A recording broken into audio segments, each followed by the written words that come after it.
Let us pray. Guide, we beseech thee, Almighty God, members of this house, that they may wisely deliberate for the good of the country and for the glory of thy holy name.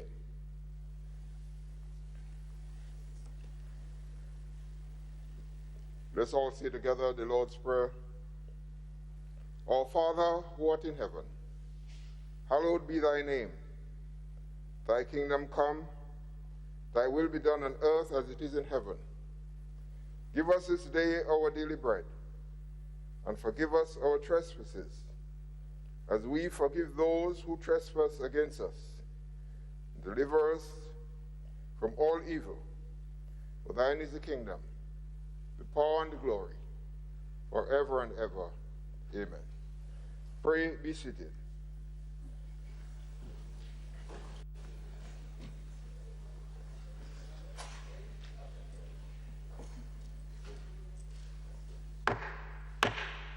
This honorable house is now in session.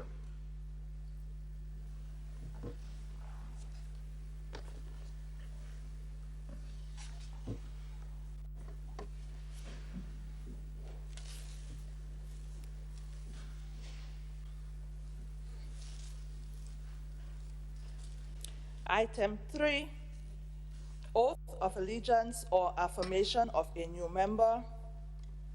Item 4, Confirmation of Minutes. Leader of Government Business. Thank you, Mr. Speaker. Mr. Speaker, I beg to move that the minutes of the proceedings of the sitting of the House of Representatives held at the Parliament Chamber, Mount Wellbeing, St. George's, on Wednesday, 12 August 2020, be taken as read. Honorable members, the question is that the said minutes be taken as read. Those of that opinion say aye. Aye. Of the contrary opinion say nay. Think the ayes have it. The ayes have it. Leader of Government Business. Thank you, Mr. Speaker. I beg to move that the said minutes of the proceedings of the sitting of the House of Representatives held at the Parliament Chamber, Mount Wellbeing, St. George's, on Wednesday, 12 August 2020, be confirmed. Honorable members, the question is that the said minutes be confirmed. Those of that opinion say aye. Aye. Of the contrary opinion say nay. I think the ayes have it. The ayes have it.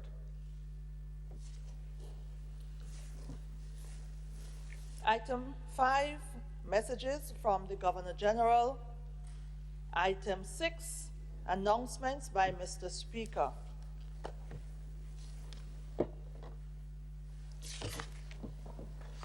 Honorable members, just a few announcements. We have invitations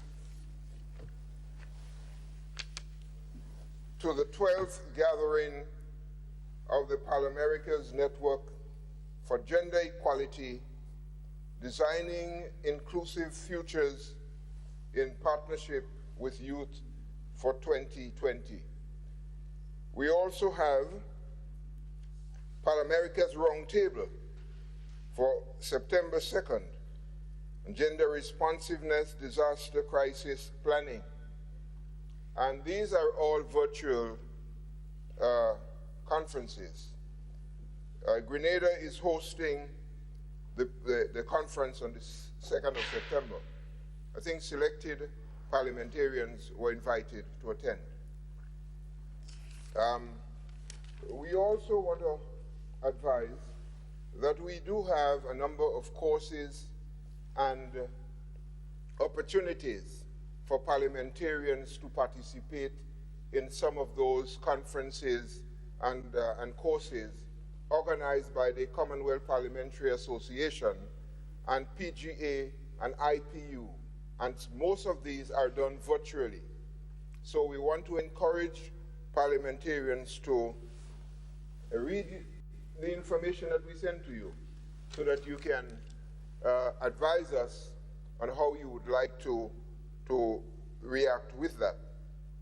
Very often we send the information out, but by the time we get a response, if we get a response, it is too late. So we want to urge that we do that, because now more people can attend because of the nature of business. I also want to advise that the Commonwealth Parliamentary Association CPA benchmark for democratic legislatures, the draft report is with us. So we want to encourage all parliamentarians to take some time to read the report, because these are the benchmarks that would determine what assistance we may be able to get from PGA because of what they find during the self-assessment. So they have done the self-assessment.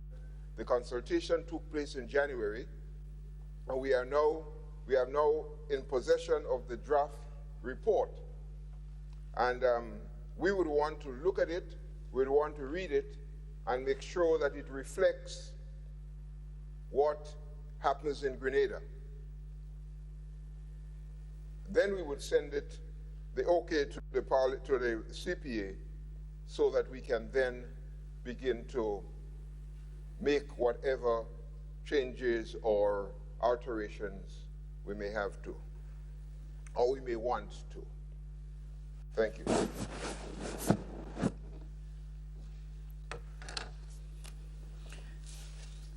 Item 7, presentation of petitions.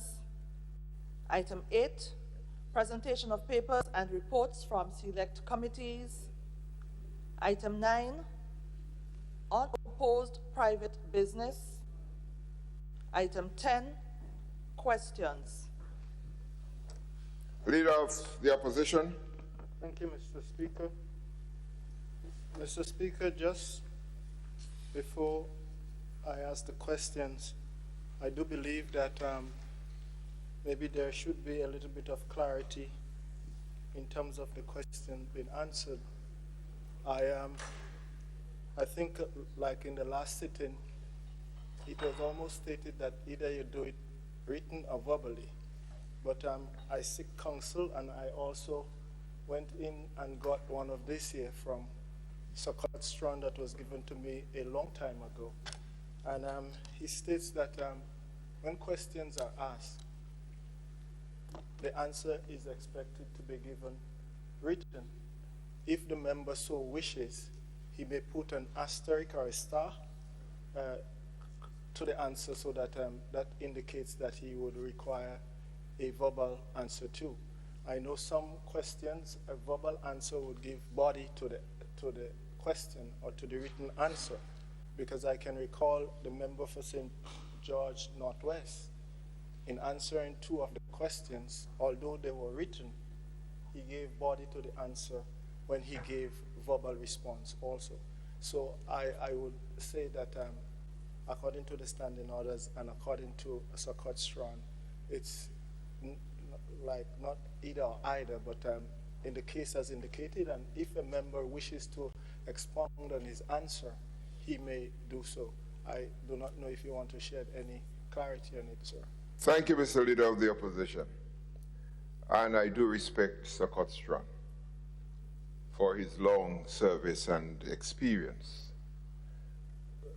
According to the standing orders, you well said, every question that is asked is expected to receive a written response. If the respondent so wish to give any further clarification, to put body to it, that is the respondent's right. But every question that is asked, except the asker of the question request an oral answer, it is expected that the answer will be written. It is not compulsory for any respondent to give both oral and written. It is as the respondent wishes. Thank you. Thank you, Mr. Speaker. Mr. Speaker, according to the order paper here, I have here 2 questions for the member for St. George Northwest and the Prime Minister. And I would read the question on the order paper. Can the Minister of Finance Would you lift your voice a little? I don't know if the mic is not working loud enough for you. Yeah, Mr. Speaker, the questions on the order paper I would tend to read, but Just a moment. Honorable. Mr. Speaker, I thought we were on a point of order, made it clear last time that the question was asked already. So all the member has to say question 1 or 2. I think we had agreed. So he wants to read it. I don't know what the purpose of reading every time we get here. Thank you. When in Thank fact, you. the So just give the number to your question, please. Mr. Speaker, the question 2 is for public information. And not every time that somebody tuned in or listening or watching will have maybe missed the last parliament. So Yes, honorable leader of the opposition, I understand that we must, please sit. I understand that we must try to engage the public as much as possible, but we also have to remember that we cannot waste the public's time by continuing to give explanations all the time and reading the same thing. So it is the order of the House that we would say the number to the question directed at the particular parliamentary minister, and we would move from there. So just state the number to the question, and then we would move from there. Thank you, Mr. Speaker. Okay, well, in this here, question 1 for the member for St. George Northwest and Prime Minister. Mr. Speaker, I think it's important here. The member clearly is telling us he's asking this question for public consumption, not necessarily for the answers that are supposed to be given in the context of the parliamentary rules. And I think he ought to know that it's the parliamentary rule that counts, not your pandering to the public, Mr. Speaker. And I think the rules are what I'm interested in. I understand the reason for the question, but I think he's told us in words, exactly in words, why he's asking the question. Mr. Speaker, the question has been provided, I assume, to the clerk, but I just need to make this point that giving the names of companies and how much they receive is stretching it. So we've given the answer to the question and indicated that the audit must make sure that these numbers are absolutely correct, and therefore the question of the audit would even make it even more difficult why we should not be giving names of companies and names of individuals in the answer to those questions. So that question has been provided, and the answer to the question has been provided. Thank you, Honorable Prime Minister. Leader of the Opposition.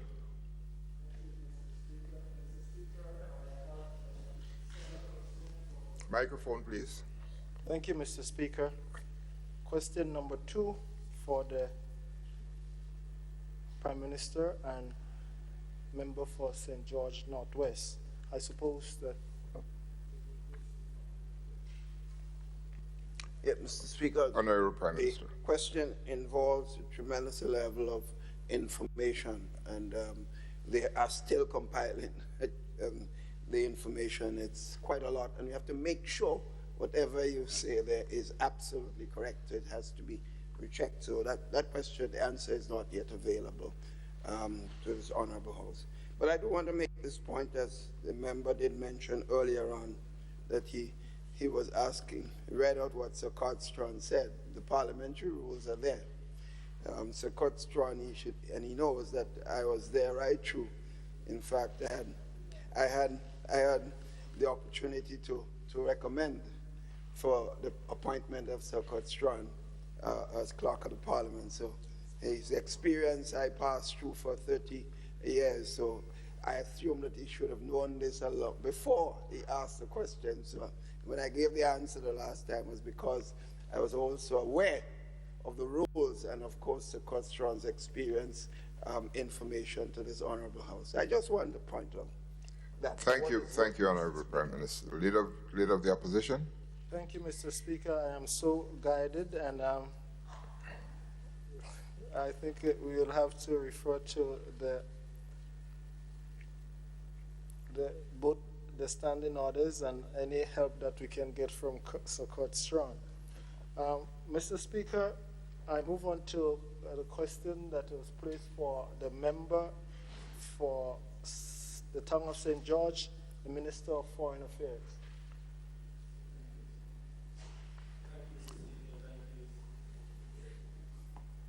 Thank you, Mr. Speaker. Thank you, Member for North East. Honorable, yes, please. Thank you, Mr. Speaker. Mr. Speaker, the answers were prepared, and if they have not yet been, they will be in the hands of the clerk shortly. But I've done it and we've submitted it, so it will be in the hands of the clerk, and the member should have it shortly. Thank you, Mr. Speaker. Thank you. And let me just say that we are still within the first 30 days of responding to the question, so we're on time. Yes, Mr. Speaker, thank you. And as the member for the Town of St. George spoke, I think I do have some documents that was just placed on the desk yesterday. Oh, okay. I would look into that. So your question has been received, your answer has been received? Well, I have not yet proved. You not yet have it? Okay, okay. Thank you. All right. I have not yet proved the document. Okay, so. good. Next questions for the Minister of Infrastructure Development and member for South East St. George. Question 1, 2, and 3. Honorable Representative for St. George Southeast. Thank you, Mr. Speaker. Mr. Speaker, the questions or the answers have been submitted to the Clerk of Parliament, and question 1, I think, is answered. Okay. So it is laid, the question is laid at your table, sir? The answer is laid at your table from the Minister for Infrastructure. I do believe I see some documents to that. Okay, good, regards. thank you. Mr. Speaker, moving on here, in the last Parliament, the Minister of Education was not present, but I think she is now, and there are 2 questions that was intended for the Minister. I will await her response. A question for the Minister for Education. Thank you, Mr. Speaker. Mr. Speaker, I want to notify the House that the answer to the question, both questions, was submitted to the Clerk of Parliament, and I assume that the Leader of the Opposition is in possession of the answers. However, I wish to make some brief comments as it relates to the content of the response in summary. Mr. Speaker, as we all know, the general public is anticipating the reopening of school. Many of our parents, of course, have been challenged significantly because of the closure of schools, particularly those who have to go out to work and in some cases do not have alternative arrangements that they can make for the care and the safety of their children. And so for us, it is not just about the reopening of school, but helping to alleviate some of the challenges, the problems faced by parents. And so we were very happy as a cabinet to approve the reopening of school on the 7th of September, 2020. So, Speaker, this was no easy task to get to that point. From the perspective of the technical persons involved and the stakeholders involved in this process, this was indeed a challenge. And of course, at the level of the policymakers, at the level of cabinet, this was also a major challenge, particularly because of the financial resources required for the reopening of school. So, Mr. Speaker, if we're to speak from September to December only, it is going to cost us an additional $1.9 million to put basic measures in place to ensure the safety of our students and our teachers, other stakeholders. Mr. Speaker, I want to use the opportunity to express sincerest appreciation to all of my colleagues who were prepared to support this reopening plan, even if it meant that we had to cut certain activities in other places to be able to facilitate this. And that is the level of importance that the Cabinet attached to the reopening of school. Mr. Speaker, I also want to make reference to the point or the fact that the process included serious consultation with all of our stakeholders to get to the point of deciding that we were going to reopen in school on the 7th of September.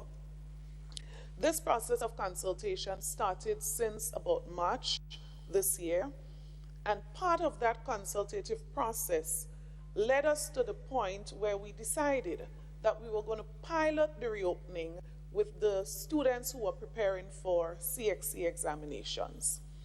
And so that pilot, from all indication, was a success. And because of additional measures that we decided to put in place, we felt that we were quite ready to give or to pilot the reopening, full reopening of school.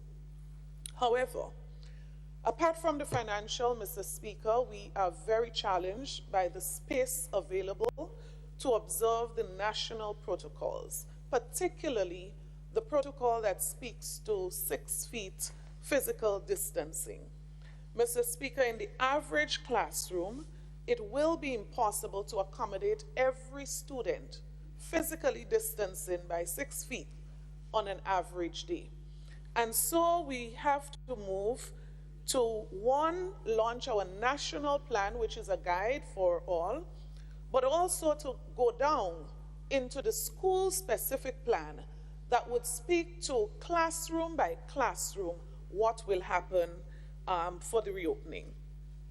So I want to just speak very briefly as to what would happen in the 6 phases of the reopening of school. Phase 1, Mr. Speaker, which was the past week, we expected some of our ancillary staff, particularly our cleaners, would begin, as they normally do 2 weeks before school opens, the cleaning of the school. And this is regular cleaning, exterior particularly. Phase 2, which starts on Monday, this is when our principals and teachers go into the school to begin the process of planning and preparing for the new school term. And this is quite normal. This happens every year. Phase 3, which is September 7th, that is when our students are normally going out to school. We will be implementing the national schedule during that week. So, of course, I did indicate that there would be a final address the week before school reopens when that national schedule will be published. So during that particular week, the week of the 7th to the 11th, the public would be notified which forms and which grades will be going out on which days. And why are the students going out in that week? That first week would be for orientation, the new norm. What is expected, which part of the school you cannot go, which part you could go, and when do you go, how do you go, how do you go to the tuck shop, how do you go to the library? Those sort of things will be dealt with in that first week. In that first week from September 7th, needs assessment would also be conducted, both for students and teachers. The second week of school for students, of course, that's normally, but in that second week, none of our students would be expected to be in school. That particular week is specially dedicated to parents and some additional work to be done with teachers during that week. The third week, national assessments would be conducted across the board.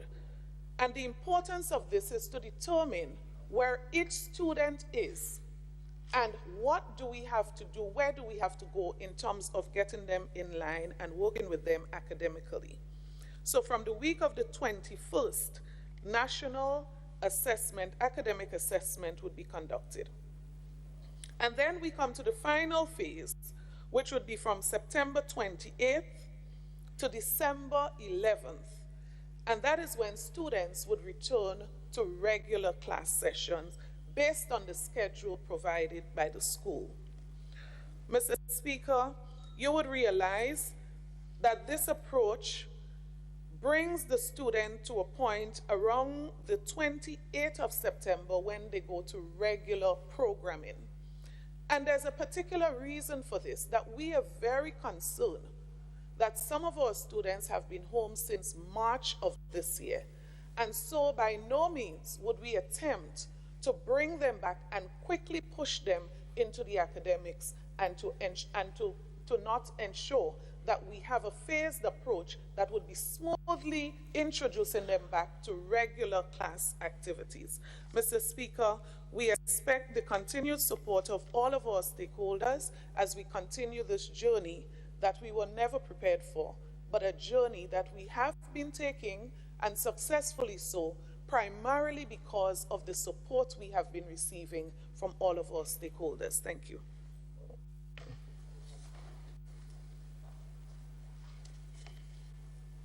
Thank you, Honorable Minister for Education. Mr. Speaker, with your leave, maybe I can just ask for clarity on her presentation in terms of answer to the question. You need some clarity. You need some. Yes. Proceed. I just wanted, in terms of the plans here, if we have the school reopening, and just per chance there is a student that is suspected of COVID-19, I want to know in terms of the protocol, I believe they might be isolated and they will have to be tested. Will the tests for students in school be done periodically, or will a test that is done for students, will you have to pay for it as a parent, or will the government administer the test to students free of cost? And on the page before the last, I see the phased distribution of devices to parents. And I do believe the ministry is going through some distribution of devices. I wanted to find out that if it is the devices are distributed to students, will the devices only be distributed to students in public school versus private schools? Thank you, Mr. Speaker. Honorable Minister, can you respond to any of those? Okay, thank you, Mr. Chair. Two very useful questions. The first one to do with a student who is suspected to be positive for the COVID virus. Let me say something that I did not say before. We are working with the same protocol that we worked with for the reopening of school for the CSEC students, the students preparing for CXC exams. Some minor tweaking, and we are working with the Ministry of Health, but nothing major will be changed in that protocol. And we use that protocol, and it was used well. If a student is showing any signs at all, we ask parents to keep those students at home. So any signs related to COVID-19, we do not expect a parent to send that child to school. And the same applies for other places like church. If a person is showing signs, you don't expect them to come to church. If while in school, a child begins to show signs, every school is asked to identify a location, similar to what we've done with churches, where that person would be isolated temporarily. During that process, the school would be expected to make immediate communication, one, with the parent, and two, the COVID-19 hotline, and they would be guided accordingly. But that child must be isolated. They would receive instructions. We have been saying for quite some time, you don't just take somebody and go to the hospital or go to the medical center. You will be guided as to the action you must take based on the information provided. And so this protocol, this item, this reference is included in the protocol that was published some months ago.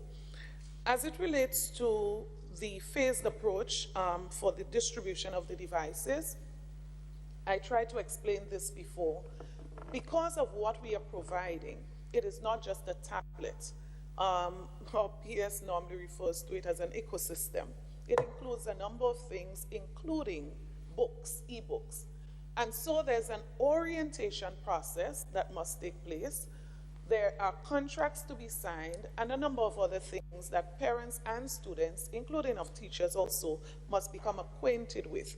And so this is the reason for the phased approach. We must do this properly, right? Now, the question as it relates to public and private schools. The Education Act is very clear as it relates to government's responsibility. I believe it's section 98, between 98 and about 100, speaks to the relationship between government and private institutions. And so there is a choice. An institution can be private or it can be private assisted. And if it is private assisted, there's a document of agreement between the government and the school that says what is it that the government will do.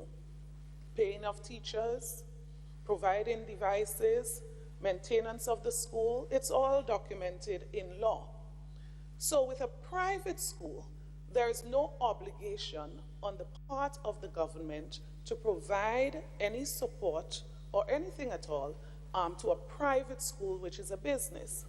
However, the government has over the years been very supportive of our private schools, and we have been doing all that we can under circumstances to provide those support. So for example, I did announce before that the MSTER platform, where we have registered over 25,000 persons, users, we have made that platform available for all students and all teachers in the private schools at no cost at all.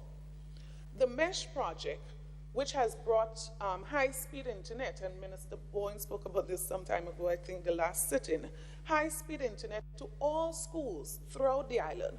I believe that between 50,000 and 100,000 could be the cost per school because of the kind of infrastructure that was introduced. Guess what? Every private school had the opportunity to benefit from this project without paying a cent. When there's training and we can accommodate those persons, we do so at no cost to them. However, there are times when the resources available to government does not allow government to extend it beyond the public schools. And in the case of the devices, this is exactly what the situation is. We have had to redirect funds to be able to do this. So while some countries, for example, St. Lucia, in speaking to one of the officials in the ministry there just last week, they said, Minister, we are trying to provide some of our secondary school students with devices. We are not able to do all. And we cannot even start the conversation of providing to primary school students, right? Thank God we have been able as a government to access the resources to do both secondary and primary. If we were in a position and the funds were accessible, easily so, we would not have any difficulty at all providing to our private schools. At this time, the financial resources has limited us to provide only to the schools that we have an obligation to provide. But let me just close, Mr. Speaker, by making this one last statement. It is false, and I consider it malicious as well, for anyone to be saying publicly that the government of Grenada is providing devices to private schools and asking them to pay $1,000. This is absolutely false. And persons who are repeating this publicly, for whatever reason, I consider it to be malicious. We are only at this time providing devices based on the available resources financially that the government has. And I just want to make that additional point. Thank you. Thank you, Honorable Minister for Education. Leader of the Opposition. Thank you, Mr. Speaker. Mr. Speaker, on the paper, there are 3 questions that are presented to the member for St. George South and the Minister of Health. Honorable Minister for Health and Minister for St. George South, Parliamentary Representative. Mr. Speaker, the answers to the questions have been compiled and will be sent to the clerk today in writing. Thank you. So your answer would be provided to you soon.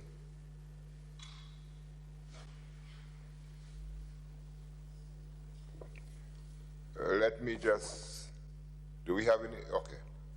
Let me just make one statement here. I am very happy that we are able to provide answers to many of the questions and to do so within the time frame that is stated in the standing orders.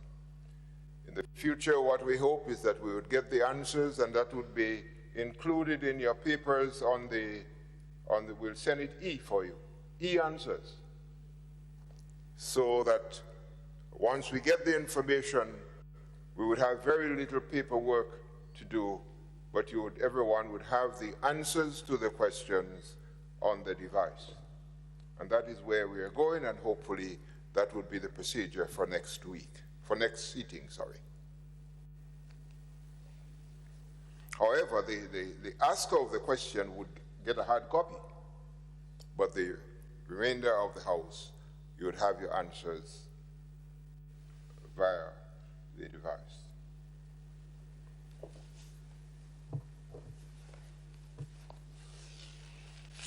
Item 11, urgent questions under the provisions of Standing Order number 21, notice of questions. Item 12, statements by ministers. For implementation. Thank you, Mrs. Infrastructure. Speaker. I recognize that we have a supplementary order paper, so I don't know if the clerk's desk is going through the first one because it was not consolidated. If not, I crave your indulgence at the correct time to look at item 8. So it's up to you. Either go through the entire first order paper, and then if you so wish, you'll take the second order paper, or you may just do item 8 now and go back to because there's only one item on the supplementary order paper. Awaiting your decision, Mr. Speaker. Yeah, include it now. Together, right? Okay. We would include it and move the order paper as we go along, rather than having to go on and then stop and start again. In which case, Mr. Speaker, then perhaps the clerk's desk could just recommit to item 8.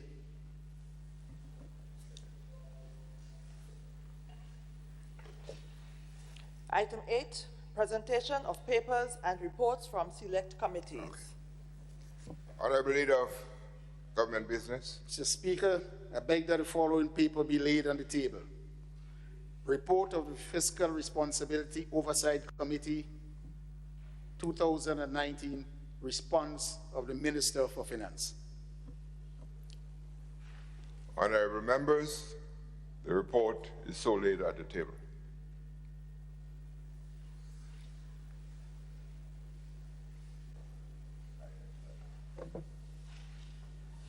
Item 12, statements by ministers. Honorable Minister for Health, could you please switch on your mic, please? Thank you. Thank you, Mr. Speaker. Mr. Speaker, I rise to give a report to date on recent activities and developments within the Ministry of Health.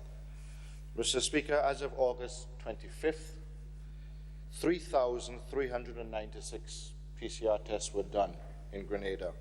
What is significant, Mr. Speaker, is the breakdown of that. Of those 3,396, 2,684 were done at Windward Island Research and Education Foundation and SGU. And Mr. Speaker, in the last week of that amount, they did 1,475. That is because they have tested all of the individuals residing in Grenada who are affiliated with SGU. Students, faculty, employees have all been tested. Now, this represents a wide cross-section of Grenada, and therefore can be seen as a sample of our population, just in case there were any individuals out there with COVID-19 that we did not pick up. The balance 712 were done at the General Hospital in our brand new laboratory facility in phase 2 of the General Hospital, Mr. Speaker. That is now fully functioning as a PCR testing facility. So we have, Mr. Speaker, in Grenada, we now have 2. We started this journey in February with no testing on island. In fact, no testing in all of the OECS countries, bar Dominica, because they had received a new hospital. We have moved to testing on island, the ability to do 3% of our population sampling, and now having 2 labs on island to test for PCR, Mr. Speaker. Mr. Speaker, as of the 25th of August as well, Grenada continues to only have 24 confirmed cases of COVID-19. The last positive case was on the 31st of July. That was someone coming in and was picked up through our screening and quarantine process at MBIA, Mr. Speaker.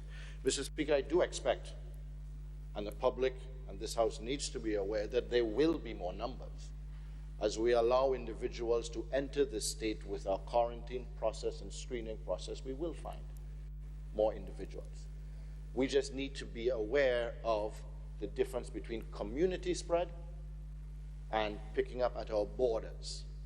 With a proper border control and having open borders, you will find people coming from elsewhere where the epidemic is the community spread is high in those countries.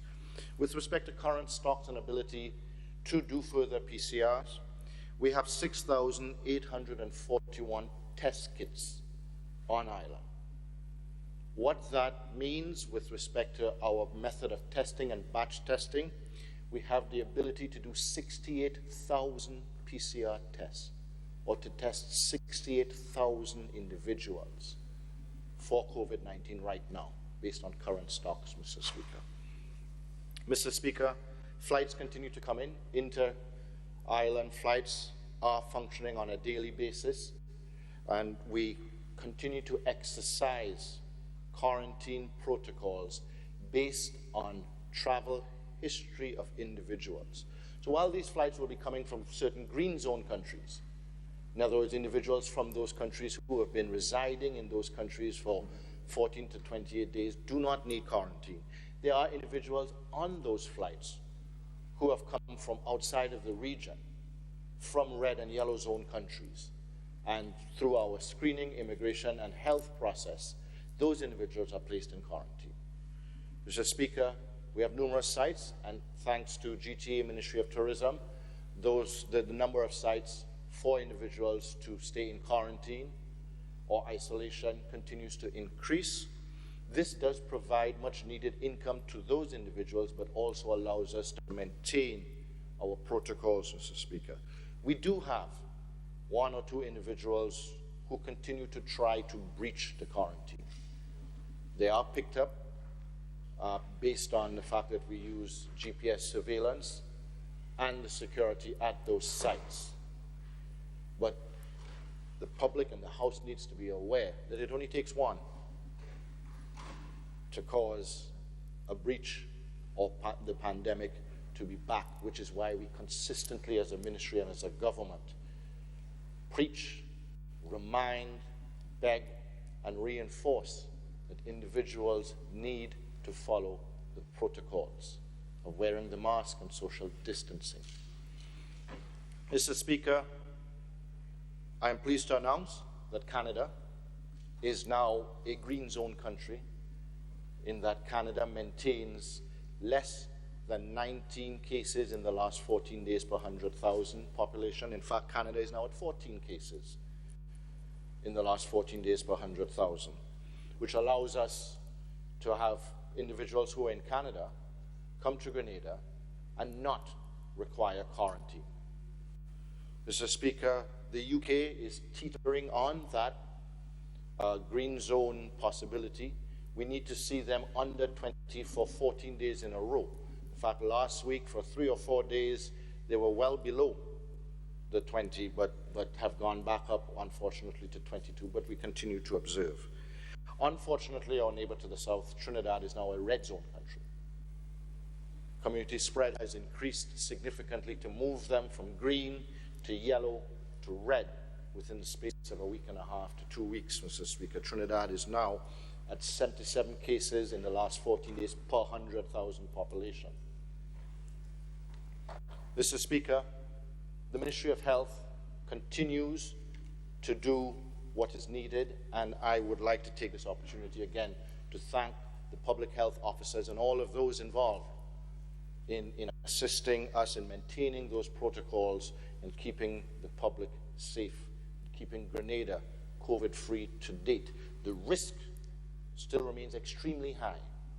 We still remain extremely high, the risk for COVID-19. But the individuals who are doing their part, I want to take this opportunity to thank them. But COVID-19 is not the only responsibility of the Ministry of Health.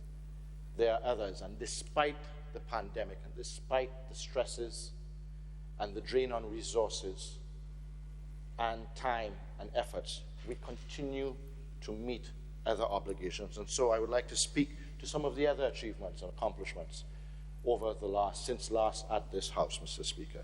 Mr. Speaker, the General Hospital Phase 2, as I mentioned, the labs are functioning, which is the second floor of that building. The rest of laboratory equipment are being moved and or the new ones on the sea or in shipment on the way here, Mr. Speaker.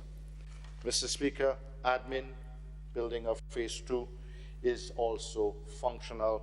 In fact, we've started classes there in the boardroom teaching facility. Nursing assistants are being taught there, and midwifery programs will be starting there as well, Mr. Speaker. The accident and emergency side of the Phase 2, the building area facilities are complete, and we have begun the move protocols, as they're referred to. Accident and emergency is a complicated move because we've got to make sure that we move without interrupting the service at all. Mr. Speaker, imaging, the scanners have been ordered, CT scanners are on the way, the lining, lead lining of the facilities, electricity preparations, etc., are well on the way, and we expect a last quarter implementation of that facility. Elevators at the Phase 1 of the hospital were scheduled to be replaced. Those new elevators are on island, and the work has started to dismantle the old elevators and construct the new ones. This has to be done in a phased basis so that there's no interruption, and only one elevator will be down at a time.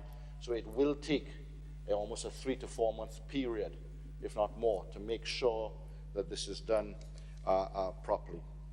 Dialysis, Mr. Speaker, contracts have been signed, equipment has been ordered, and we expect to have dialysis services offered at the General Hospital at the end of September, Mr. Speaker. Mr. Speaker, Karaku, the upgrade has started, the smarting has started. In fact, there were pictures that the ministry sent out of Karaku barricaded and the work in progress. That work is a smarting of the facility, which makes it more climate resilient, as well as the preparations for radiology department in Karaku. As I had said earlier, the X-ray machines for Karaku are on island, and we're making the preparations at Princess Royal for those that X-ray machine to go up, which will make a significant difference in the need or the reason for individuals from Karaku to come to Grenada. To date, an individual, once they need imaging of any type or so, have to come to Grenada. Once that X-ray machine is implemented there, individuals don't have to come to Grenada for a simple X-ray based on their trauma or their case or so. It can be done there in Karaku, and the consultants here in Grenada and the world over can view the image and give their opinions on it for individuals, Mr. Speaker. Mr. Speaker, St. John's, St. Mark's Polyclinic, the building is basically finished, and we have begun the process of equipping and staffing of that facility. Princess Alice, also with the imaging contract that we signed off on for the nation, also has their X-ray refurbished and serviced so that we can continue the life of that. In the primary healthcare system, Mr. Speaker, upgrade of various health centers have started, including Tivoli, which starts with the relocation of the Tivoli Health Center, temporary relocation, in order to do the work at the Tivoli Health Center. I want to thank the representative and the individuals there for their patience and understanding. I know that it is an inconvenience, but all that crosses my mind are those signs you see when things are being upgraded. Please bear with us for the inconvenience as we upgrade the facility. Mr. Speaker, national health insurance. We continue on our commitment to national health insurance. We need to be aware, Mr. Speaker, as the Minister of Finance and the representative from St. George Northwest has said, and the Ministry of Finance has said, that Grenada revenues, government revenues, are down. And therefore, the ability of the government to meet certain commitments needs to be reevaluated, and we are doing that as best as possible. NHI also is funded from the government coffers, from contributions from citizens, or from public funds as a whole. And therefore, that evaluation process has to be done and is being done to see how the negative effects of the economy of COVID-19 will affect the ability of the NHI to be launched. But we still proceed in terms of the legislation is to be tabled to Cabinet, hopefully to be approved, adjusted, tweaked, to then come to this Honourable House in the not-too-distant future, Mr. Speaker. Mr. Speaker, the protocols with respect to individuals coming into Grenada, we continue to observe, we continue to look and tweak with two things in mind. One, to try as best as possible to make it as comfortable as possible and as tolerable as possible for individuals coming to Grenada, in particular our citizens who have been outside and are longing to come back home. Many of them come in daily now from the various zones, and we observe. I personally have been there many times, up to last week with the JetBlue flight that came in, at JetBlue charter flight, to observe and to see how we can best improve wherever possible the protocols being exercised there. Mr. Speaker, the US, unfortunately, our largest neighbor and where most of our diaspora are, they are at 198 cases in the last 14 days per 100,000. We continue to look and observe and find ways wherever possible while maintaining the safety of Grenada to allow the flow of individuals back and forth.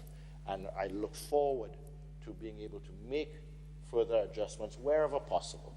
I want to thank the members of the committee, Dr. Burt Braffett, our CMO, Dr. Sean Charles, Dr. George Mitchell, and others, Sharice Phillip, who are part of this committee, all of my other cabinet colleagues who lend their hand and their advice as well, Ministry of Tourism, GTA, Maurice Bishop, International Airport Authority, the Minister herself, very active in us finding ways to have, while we say the borders are open, to make sure that we maintain the safety, but allow the flow as best as possible of people in and out of our country, Mr. Speaker.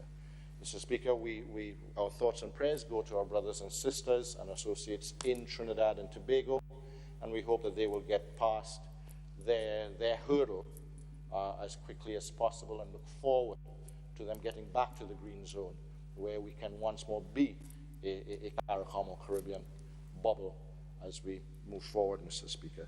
So, Mr. Speaker, in closing, again, just to take this opportunity, as always, to thank the team that exists at the Ministry of Health, that continue to provide yeoman service, that based on the report that I've just given to this Honourable House, not only have they made sure to focus their efforts on COVID-19 and keep Grenada COVID with no COVID cases, no deaths at present, and continue to monitor that risk, the level of risk, and maintain the various protocols based on the high risk that we continue to have, Mr. Speaker, but they've also been able to continue to do the other duties of the Ministry of Health that existed and continue to exist with or without COVID-19, Mr. Speaker. Thank you, Mr. Speaker. Thank you, Honourable Minister for Health and Parliamentary Representative for St. George South, for all the big work that is taking place in the Ministry of Health under your leadership. Honourable Representative for Carriacou and Petite Martinique and Minister for Legal Affairs. Thank you, Mr. Speaker. Mr. Speaker, please permit me this morning to make some few brief statements as it relates to the Ministry of Carriacou and Petite Martinique Affairs and local government. And Mr. Speaker, I want to begin with the area of sport. And Mr. Speaker, there is some exciting news to be told in the midst of this COVID chaos, as our 16-year-old Zane McFarling of Bromsey, Carriacou, a student of Bishop's College, was recently awarded a full athletic and academic scholarship by the Jamaica College in Kingston, Jamaica, to attend that institution. And he has also earned a spot on the Jamaica College track team. To begin, Mr. Speaker, this year, September of this year, for 3 years.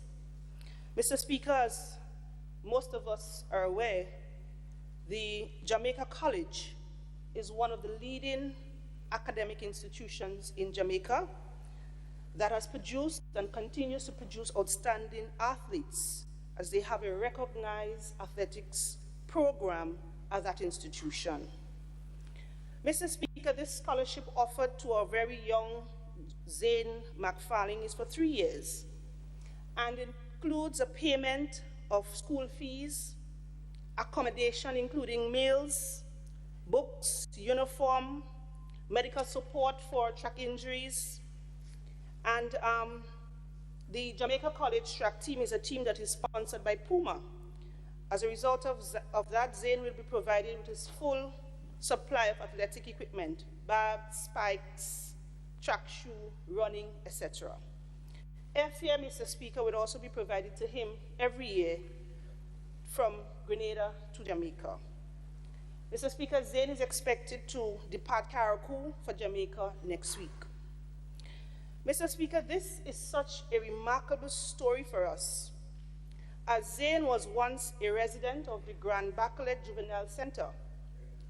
His short stint there, Mr. Speaker, I believe would have changed his life forever. He has, Mr. Speaker, regained much focus, steadied himself, and became ever more determined to succeed in what he does best, which is that of running. And so, Mr. Speaker, kudos must be given to the management and staff of the Juvenile Center, because I believe that his stint there would have certainly played a part in his rehabilitation and the result of what we're seeing here today. Mr. Speaker, it was during his stint at Bishop's College that he began to excel in the 100-meter and 200 meters respectively. And as a result of that, Mr. Speaker, he caught the attention of Mr. Trevor McIntosh, a kayak, who is the founder of a foundation known as the Grenada Sports and Wellbeing Foundation. And through that foundation, Mr. Speaker, with the assistance and cooperation from the Department of Sports within the Ministry of Carriacou and Petite Martinique Affairs, this scholarship was procured on behalf of for Mr. Zane McFarling. And so, Mr. Speaker, I want to single out here this morning and to thank Mr. McIntosh for the work that he has been doing through his foundation for the young people on the island of Carriacou and Petite Martinique. And so, Mr. Speaker, as a ministry and as a government, I know that we'll continue to support this work and to continue to support young Zane in his attempt at glory. Mr. Speaker, I also want to briefly comment on an issue. And that issue, Mr. Speaker, concerns patient transfers from Carriacou to Grenada. That is, Mr. Speaker, patient transformed from the Princess Royal Hospital to the General Hospital in Grenada. And Mr. Speaker, I'm not sure whether or not you saw that video that was circulating on social media of a patient aboard the Osprey recently. A video, Mr. Speaker, that was recorded without the patient's permission. And Mr. Speaker, I wonder how many of us will like for a video of us or even our loved ones to be recorded and publicized on social media and other platforms at a time when we are at our weakest, at a time when we are sick, at a time when we are scared and confused, I'm not sure many of us would approve of this. However, Mr. Speaker, there are those among us that are cold and heartless. There are those among us that have no regards whatsoever for human dignity. There are those among us that have no respect for one's right to privacy and will go all out in an attempt to gain what I would say cheap political mileage at the expense of others. Mr. Speaker, we have to be very careful with these people, and I believe that they must and should be dealt with. But Mr. Speaker, on a broader issue of patient transfers from Carriacou and Petite Martinique, patients are ordinarily transferred via different methods or different means. Patients are transferred, Mr. Speaker, via the Osprey Express, the SVG Air, the Coast Guard, and in some instances, the MV Dialysis. Mr. Speaker, it is the health professionals are the ones who determine the best mode of transportation for a patient, having regard to that particular medical emergency or medical issue. And so, Mr. Speaker, the Dialysis in particular, that is a vessel that is properly equipped, fully equipped, with a sick bay and have all the necessary requirements to transfer a sick patient. But of course, Mr. Speaker, this vessel may not always be available to transfer a patient. This is so because of the particular days and time of the operations. In addition to that, Mr. Speaker, we also use the Osprey Express. We also use the Coast Guard. And in dire circumstances, the SVG Air is used. Mr. Speaker, the Ministry of Carriacou and Petite Martinique Affairs and Local Government has an excellent relationship with all of the carriers, especially the Osprey Express, which is the vessel that is most often used. And so, Mr. Speaker, this is a vessel that we can call at any moment, at any time, at any hour of the day, at any hour of the night, to request a patient transfer from Carriacou to Grenada. And government, the state in some cases, have been meeting that expenses. But Mr. Speaker, you would not hear that. You would not hear that just last week at around 1 o'clock, 1 a.m. in the morning, the Ministry of Carriacou and Petite Martinique had to call out the Osprey to bring down a patient that suffered from what you call the bends and had to seek urgent medical treatment in a chamber in Grenada. Mr. Speaker, while the system is not perfect, while we could do better, but we have made strides, and we continue to do that. Mr. Speaker, I have had discussions and dialogue with the owners and operators of the Osprey Express, and they are willing and prepared, even at this stage, to modify some seats at the back of their vessel to ensure that patients are transported a little bit more in a dignified manner. And so, Mr. Speaker, I really want to say here today that we in Carriacou, the ministry, and the health professionals in Carriacou are doing all that we can, and we're doing our best in the circumstances. This is not an issue that just arrived this year or last year, but this is an issue that is historic. But if you look, Mr. Speaker, from whence we came, when we only had cargo boats that was traveling back and forth and was taking 4 and 5 hours, sometimes 8 hours to reach, we have progressed. We have come a long way. And so, Mr. Speaker, it is something that we will continue to do, something that we will continue to engage the stakeholders and the partners, because it's not easy, Mr. Speaker, to be under some health issues and at the same time having to traverse the rough seas in order to gain assistance. I have been called out many times in the night, Mr. Speaker. We have had to charter the boat, we have had to charter planes, we have had to do everything.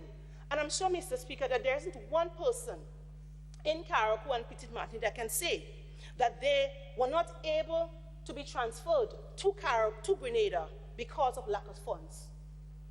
We, Mr. Speaker, have put arrangements arrangements and protocols in place to ensure that no one are left behind who are needing proper health care on the sister isle. Mr. Speaker, I also want to touch on another issue. And Mr. Speaker, that issue relates to the movement of the port facility to Harvey Vale. Mr. Speaker, somehow, in 2020, this has now become a very thorny issue. A subject and a matter that was in the public domain from since 2013. It took, Mr. Speaker, about 3 to 4 years for the construction of the state-of-the-art port facility we can now boast of in Harvey Vale. That port facility was commissioned, Mr. Speaker, in 2018, just a couple months before I was elected as the parliamentary representative for Karakou and Petit Martinique. Mr. Speaker, prior to that, I lived all my life in Karakou and Petit Martinique, and I was a part of the national discussion and national debate at a time prior to entering into national politics. And Mr. Speaker, I cannot recall that there was much objection or discussions or debate as to whether or not this port facility should have moved from Hillsborough to Harvey Vale. All of a sudden, Mr. Speaker, it is now one of the hotly debated issues on Ireland. And I might add, even the Honorable Leader of the Opposition,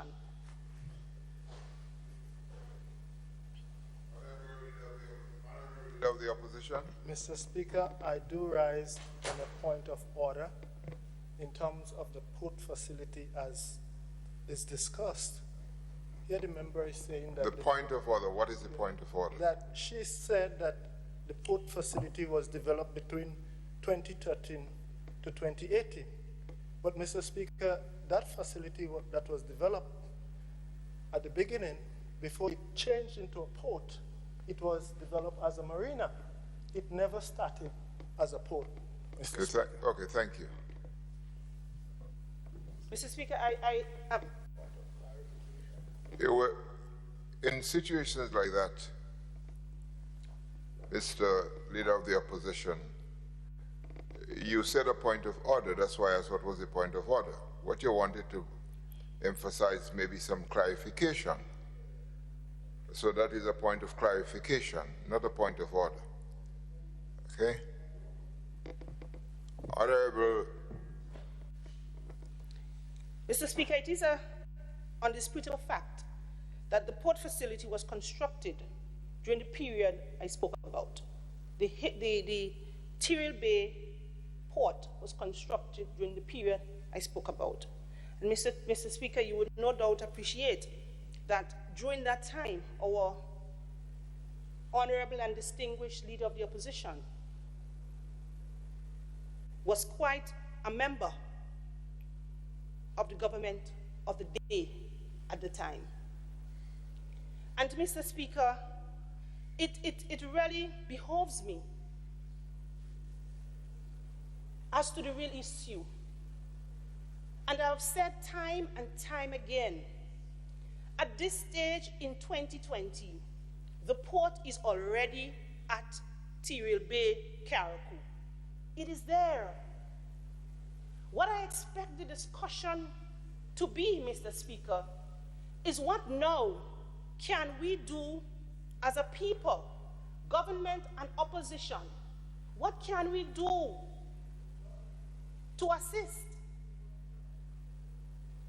Mr. Speaker, and to see how we can cushion the fallout, so to say, of that particular movement? That is not what I'm hearing. What I'm now hearing, Mr. Speaker, is the reason why it moved. It is that issue, it's now to me immaterial. It is dead. The issue now is not why it moved. The issue should be, how can we move forward? How can we cushion the effects of Hillsborough?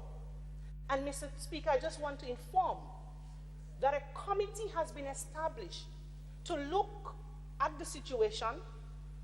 It comprises of persons from different sectors, the business people, everyone, residents in the Hillsborough area, and to come up with ideas, with suggestions, and with proposal as to how we can cushion, what we can do to bring back a little more life into the Hillsborough area.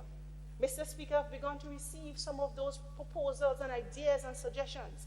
It is not up for government alone to look at the situation. It's for all of us.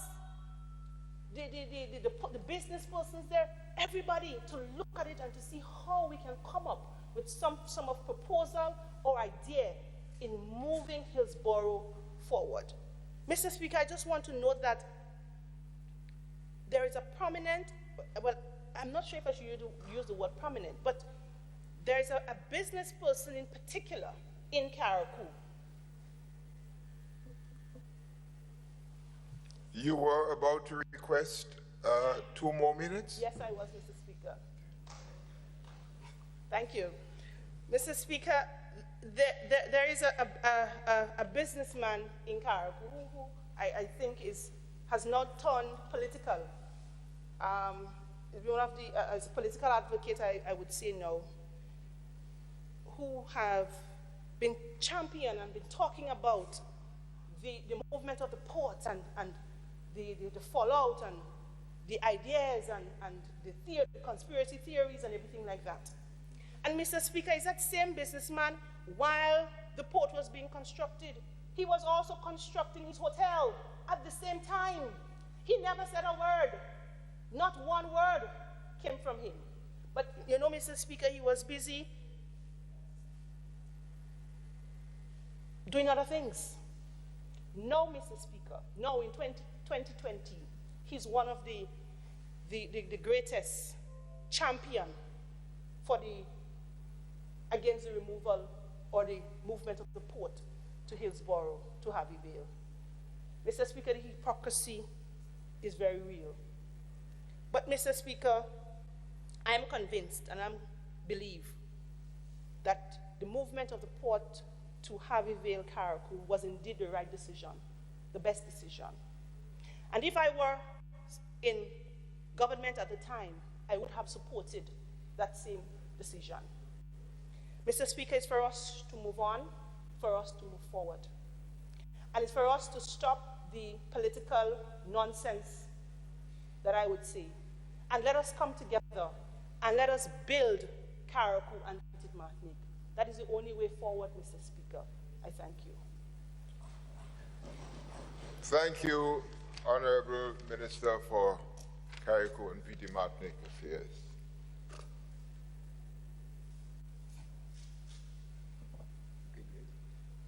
Honorable Minister for Finance and Prime Minister. Yeah, thank you, Mr. Speaker. I stand, Mr. Speaker, just to make a statement as it relates to one particular issue. Mr. Speaker, last evening I was part of a first ever organized diaspora meeting with the Prime Minister and of course some members, other ministers, as requested by the diaspora.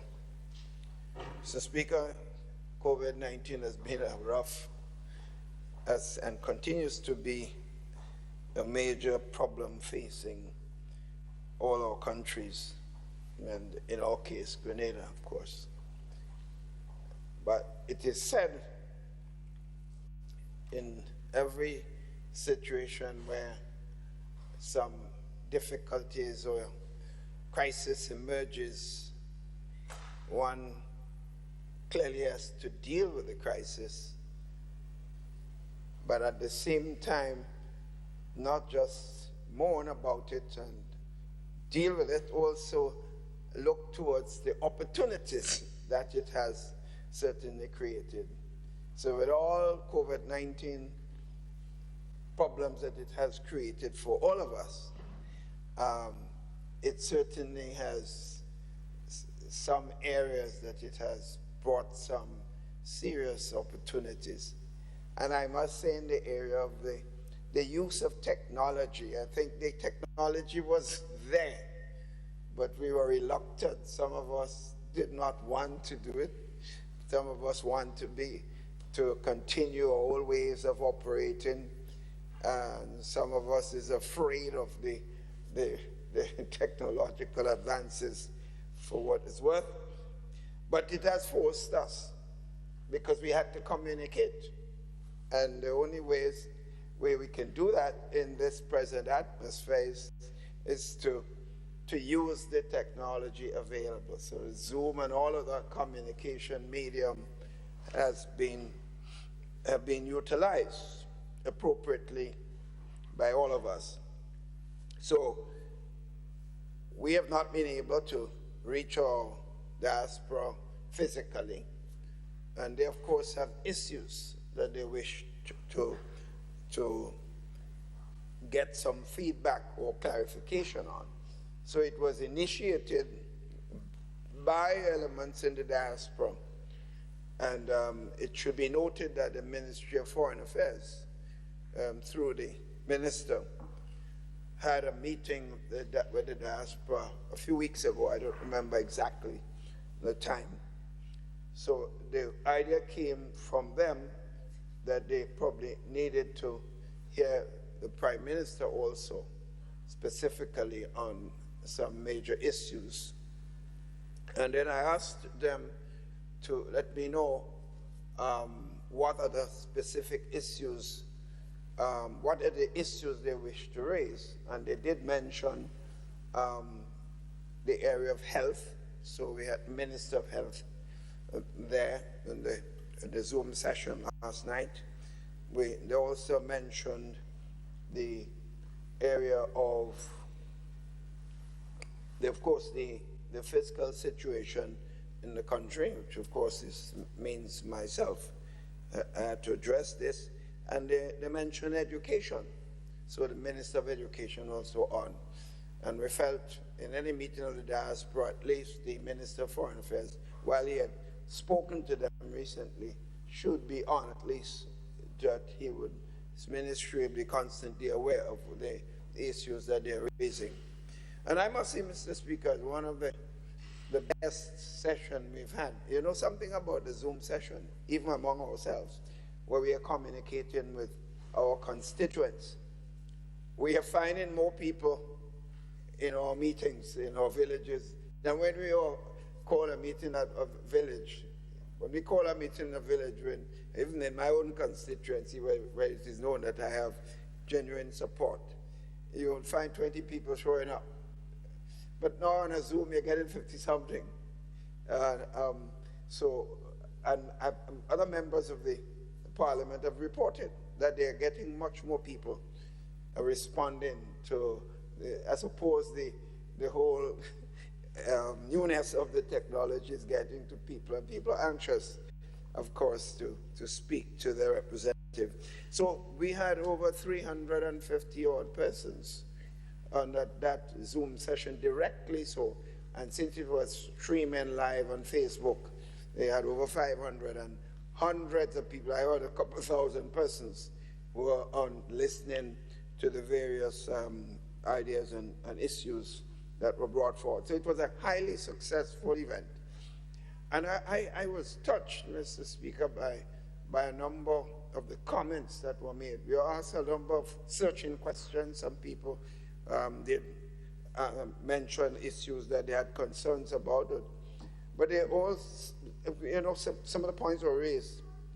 People are saying, for example, they were so impressed with the presentation of the ministers that were present. In fact, one lady said, I am a school teacher in North America, and I am so impressed to see the quality of leadership of your team, Prime Minister. After the Minister of Health and the Minister of Education, the Minister of Foreign Affairs spoke on issues, She said, Prime Minister, I could see why you're doing well, because you have excellent backup support. And I was really impressed. And said, she said, I wish we had that here in North America. I'm not getting involved with American politics, but she made the point for what it's worth. And so it was really a special session in many respects. And we agreed. In fact, the meeting was from 7 to 9. We went from 7 to 10. And we literally had to cut off because really people did not want to leave. So it was a very revolutionary session, and I consider this it's an excellent way for us to keep in contact with our constituents and our diaspora over there. And I wanted to make that point here today because I think it's something that the country needs to. A number of our local people people watching were listening from because they did put out information to the public here. So a lot of people locally here were watching and listening. In fact, I saw some important persons in the country and different institutions listening on. Not commenting, but listening to what was taking place. So I just want to say, Mr. Speaker, to compliment our brothers and sisters in the diaspora. They were just interested in what was happening home. They didn't get into the political aspect, so they just felt this is a time for us to work together, not to be onto the political divide, but attempting to score any political points, but let us work together in dealing with this very crucial period that we're facing in our country. And I think that note was a very positive note. So I wanted to mention that here this morning.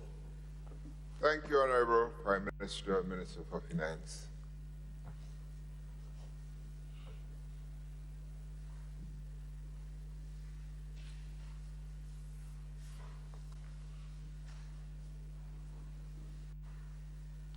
Okay, let's move on. Nobody else into order. Nobody else. I don't see anybody else. We move on. Okay.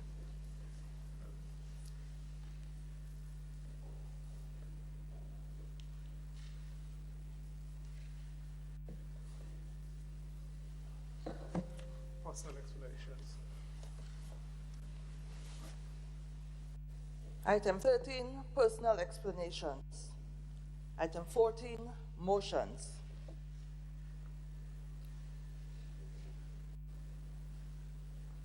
Item 15, bills.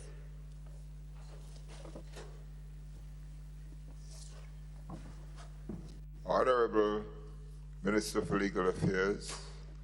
Mr. Speaker, I beg to move the second reading of the bill entitled the Supreme Court Fees Bill 2020.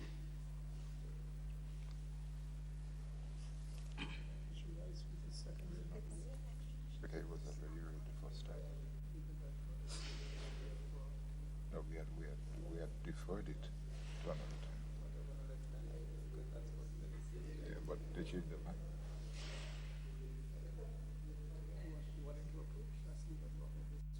Yeah.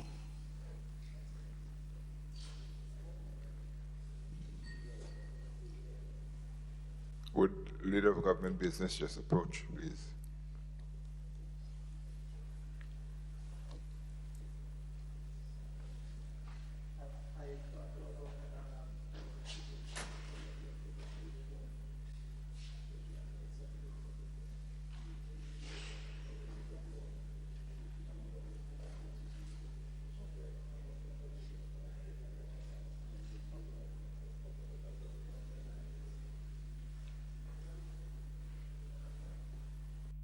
Honorable, we had a motion for the beginning the second reading. Yes, Mr. Speaker, of the Supreme Court Fees Bill 2020. Honorable members, the question is that the Supreme Court Fees Bill 2020 be read a second time. Honorable.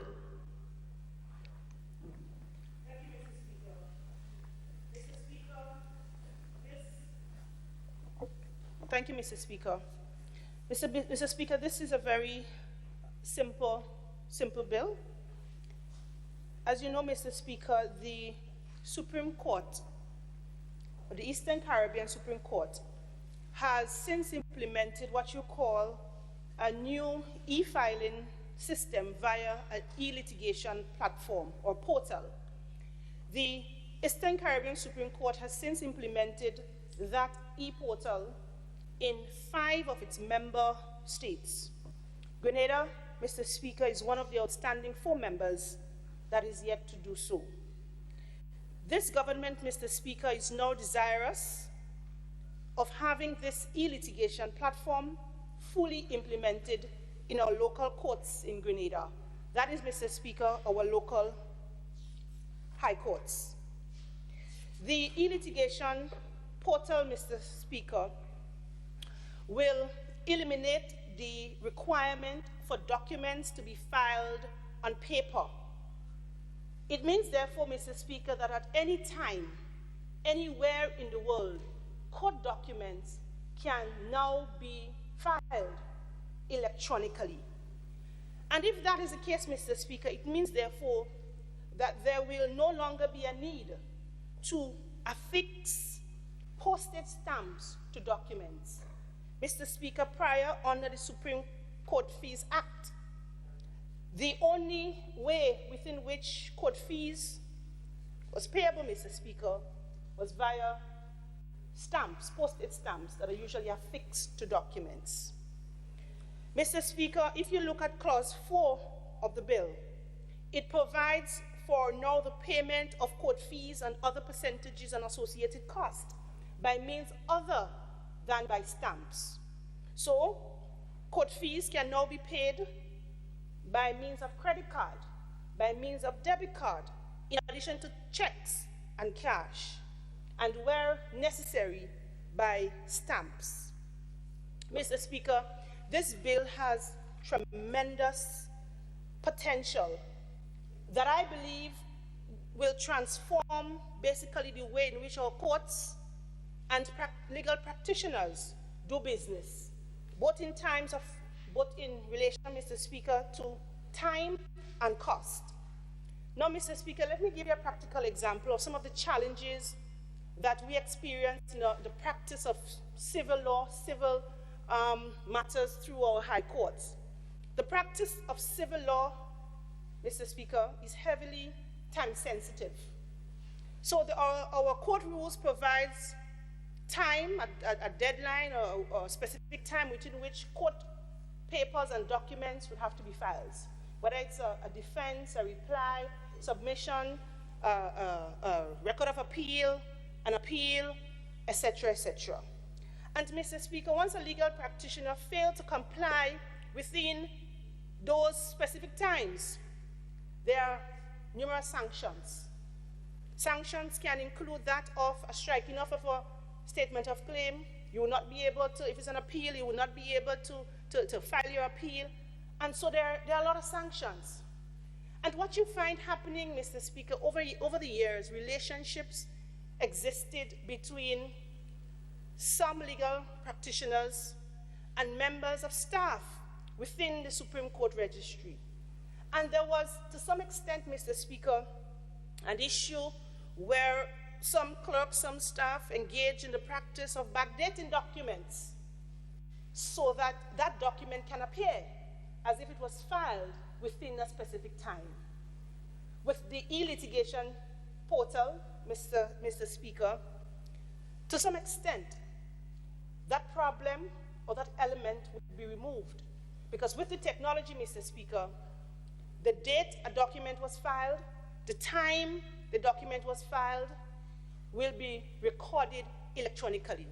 So the time or the avenue within which documents can be backdated will be reduced. And so, Mr. Speaker, this would augurs well in terms of the administration of justice and how legal practitioners will do business in our courts. Mr. Speaker, with the passage of this bill, we will see, Mr. Speaker, the implementation that Grenada will begin to receive many new benefits, especially during this COVIDious times. Mr. Speaker, the COVID pandemic has severely impacted the operation for our courts.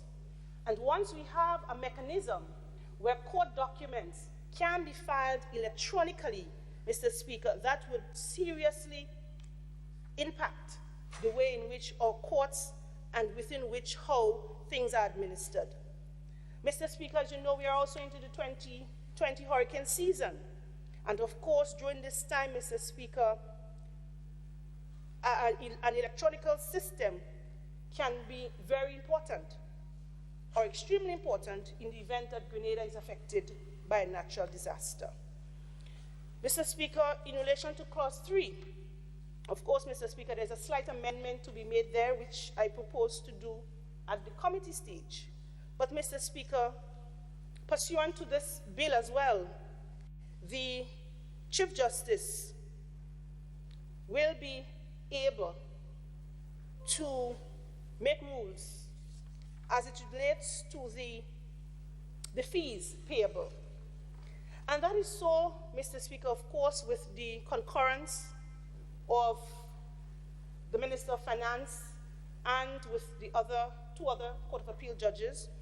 That is so because the Eastern Caribbean Supreme Court wants to harmonize court fees throughout the region, want to ensure that it is standard. So what a litigant might pay in St. Vincent should be equivalent to what a litigant in Grenada might also pay. And so we are in the process of wanting to make the legal fees standard across the board. And that is important, Mr. Speaker, because access to justice is a very important thing.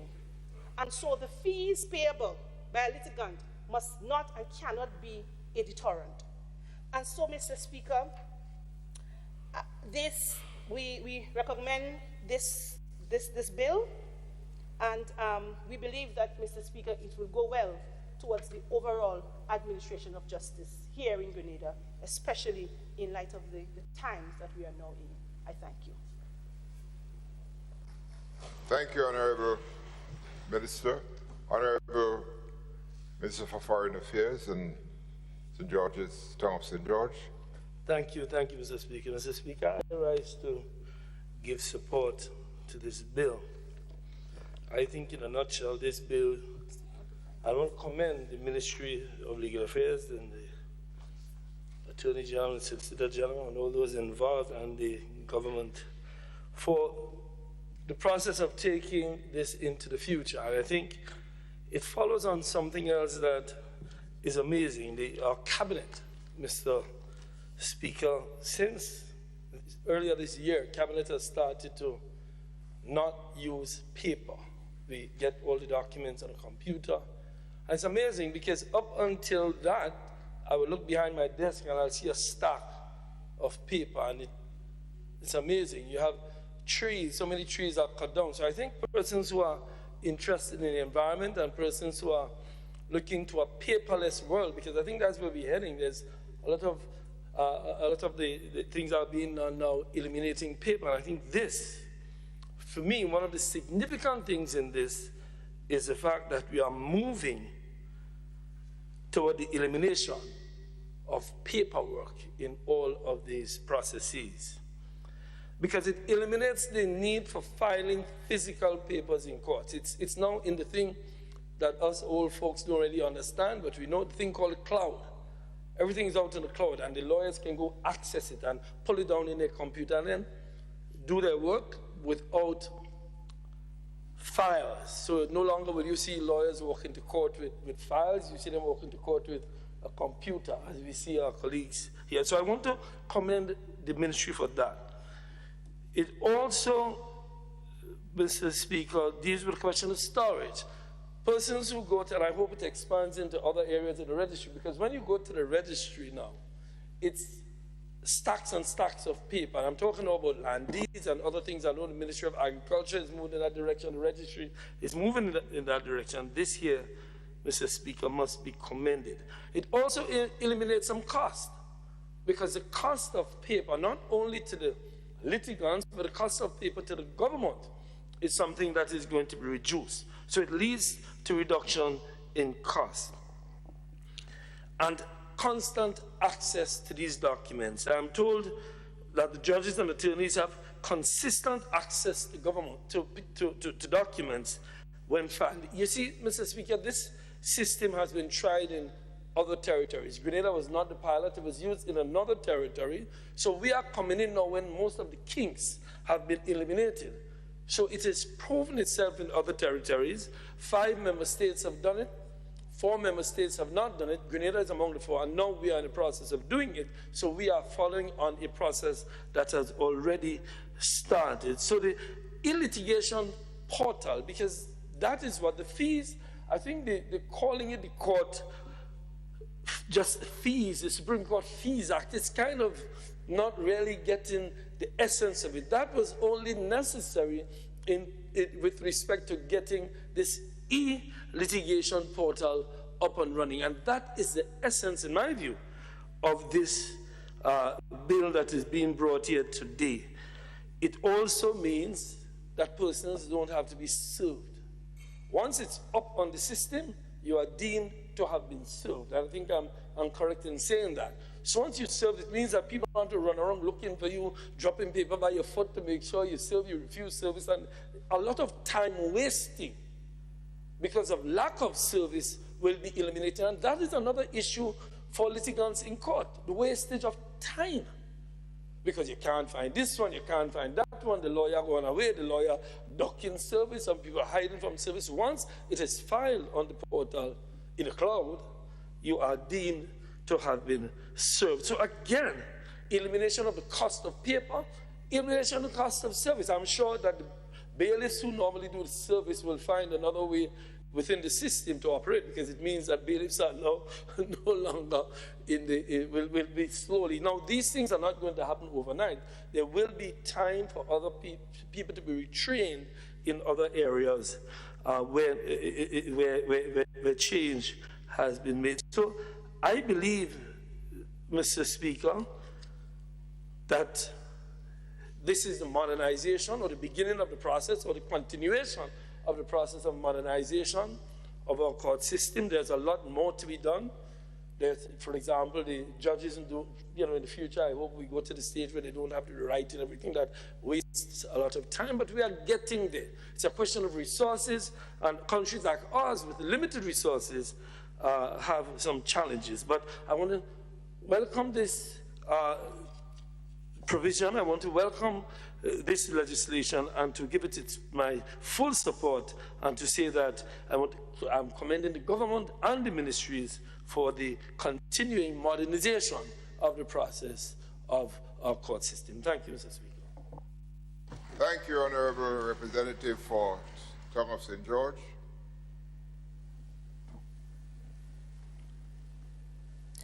Honourable Representative for St. George Northwest. And yeah, Mr. Speaker, I'm standing, of course, to give my full support to this bill. And this, of course, is the passage of the second reading. Just in addition to the important points being raised by my 2 distinguished colleagues who are legal practitioners, I wanted to make the point that in addition to the ease of filing and, of course, the necessity to be able to collect fees in a more efficient and quicker way, the fact that the Supreme Court is now having legal litigation portal, works also in the benefit of the people as a whole, because then you can be able to have some of your court proceedings done a much quicker time, because what my 2 distinguished colleagues did not say, that some of the the lawyers are sometimes use their inability to be in court or to have traveled or been so busy doing other things, and next thing you know, someone comes and come from wherever they come from to deal with a court matter, and when they reach, court is cancelled because the date has been cancelled because some lawyer representing a client decided he has other things to do. There's going to be less excuse for this, and therefore I think this is a very important factor. In addition to this, Mr. Speaker, I think one of the problems the court has historically is that the Supreme Court, that is, some of our countries have not been meeting their responsibility to the courts. I'm not going to call names yet, but Grenada right now is not one of them. Grenada has been very much on board with respect to meeting its responsibility to the court system and its financing. So one of the things that were intended initially on this is to have fees remitted straight to the Supreme Court, not collected by the individual governments, and then pass on and paid from the consolidated fund. This is going to be directly. We have pointed out our Constitution, and I think the Supreme Court has to understand this. Stipulate any fees from government must go through the consolidated fund. And since we are not one of those who are refusing to meet our responsibility, we have to insist that we will do what we have to do, but meet our constitutional requirement, which is that the monies must be deposited in the consolidated fund, and then we continue to meet our responsibilities to the court system as a whole. But the one area of concern, though, and I think I understand the intentions to harmonize the fee structure, but clearly, Mr. Speaker, the countries are not all on the same economic strata. So if you look at the level of salaries and emoluments in one country in the OECS as opposed to the level of emolument in another country, they're quite different. So if you're asking me to pay the same fees as another country where the GDP is so much higher, relatively speaking, to ask the consumer who is making less monies, then I think one has to be a little careful.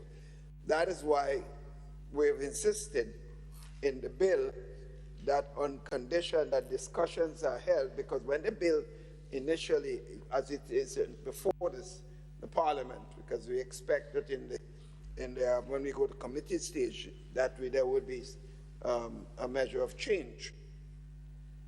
Because it just simply says that it's remitted to the fees are going to be, let me read exactly what it says there. It says that, yes, in clause 3, part 2, it says it provides for the fixing of the court fees by the Chief Justice together with 2 other judges. But we have to say, after consultation with the Minister of Finance of Grenada. If the other countries will just want to accept that, then that's fine. But we believe that the Minister of Finance, because when fees, if fees are just raised by the Supreme Court, and it turns out to be very high, and we pass it in Parliament and give okay to it, next thing you hear, we are getting real licks in our own individual country for having put pressure on the taxpayers, because the consumer that has to pay this, that have to pay it. So I think that condition is necessary. I assume the Chief Justice and the team of judges will be responsible in not coming up with fees that are too exorbitant, but you never know. It might be one Chief Justice today, another one tomorrow. It might be one government today, another government and another Minister of Finance tomorrow. So I think the necessity to indicate, after consultation with the Minister of Finance of Grenada, the other countries could say otherwise. I think that's a necessary condition. Other than that, Mr. Speaker, as I said, I give my full support, and I think it is necessary. And I will just add one other point. In fact, at a meeting of the OECS heads recently, where the Chief Justice was there, we realized that one of the things that COVID-19 has done, with cases are being held virtually now, we are saving an enormous amount of money, because a lot of times when the court meets, the Supreme Court, the judges travel from individual countries, and the cost of travel and the hotel costs, because judges are treated differently than poor prime ministers, because the kind of cost to hotels, that the expenses that are incurred. If I try that here, I'll be in a lot of trouble with the taxpayers of the country. So we are saving an enormous amount of money by a lot of the virtual litigation that are taking place at the Supreme Court level. So the countries are benefiting. COVID-19 has another positive effect for the taxpayers of the country, bringing quicker justice, and also making sure that decisions are held much faster. It's also making sure that the Supreme Court may be more adequately be financed appropriately by all countries, and so on, because I know that some of the first countries that agreed to this completed that the fees go straight to the Supreme Court. Is among them are countries that were not doing too well in paying their bills, so they had absolutely no choice but to agree that the monies must go directly to the Supreme Court. But in the Grenada case, we don't have that problem, and as long as this government is in office, I know that we will continue to do so. It did not happen in the previous government, where we lagged considerably in terms of paying our bills, but certainly under this government we'll continue to meet that responsibility. So if another government comes in and it wishes to change it because it's not able to pay, then they have that right to make the change as we are doing here, relatively to the bill. So on that note, Mr. Speaker, I give my total support to the second reading as proposed by the Minister of Legal Affairs and, of course, the member for Carriacou and Petite Martinique Affairs. Thank you. Honorable Minister for Carriacou and Petite Martinique Affairs. Thank you, Mr. Speaker. Mr. Speaker, I want to thank the members of the House who would have contributed and supported the bill, and commend the bill now to its second reading. Honorable members, the question is that the bill entitled Supreme Court Fees Bill 2020 be read a second time. Those who are of that opinion say aye. Of the contrary opinion say nay. I think the ayes have it. The ayes have it. A bill for an act shortly entitled Supreme Court Fees Bill 2020. Honorable Representative for Carriacou and Petite Martinique Affairs. Mr. Speaker, I beg to move that the House resolve itself into a committee of the whole House to consider the bill clause by clause. Honorable members.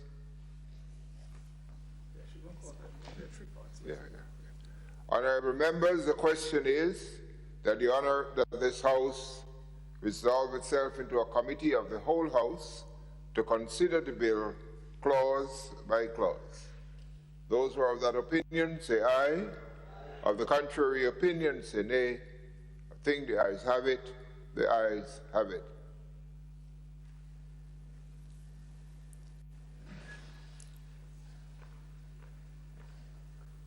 Honorable members, the House is now in committee.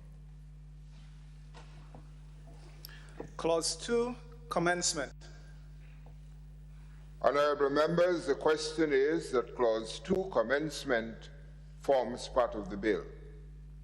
Those who are of that opinion say aye. Of the contrary opinion say nay. I think the ayes have it. The ayes have it. Clause 3, fixing court fees. Honorable members, the question is that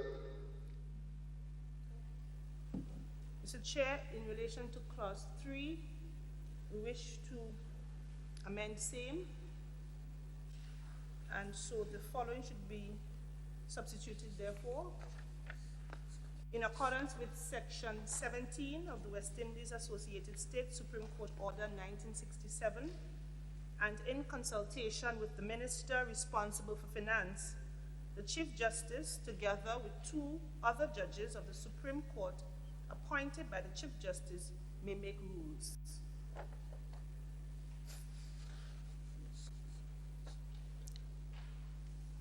Honorable members, the question is that clause 3 as amended forms part of the bill. Those who are of that opinion say aye. Aye. Of the contrary opinion say nay. I think the ayes have it. The ayes have it. Clause 4, payment of court fees. Honorable members, the question is that clause 4, payment of court fees, forms part of the bill. Those who are of that opinion say aye. Of the contrary opinion say nay. I think the ayes have it. The ayes have it. Clause 5, stamps to be impressed or adhesive.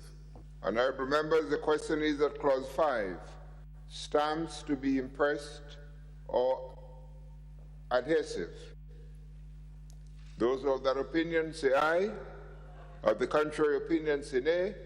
I think the ayes have it. The ayes have it.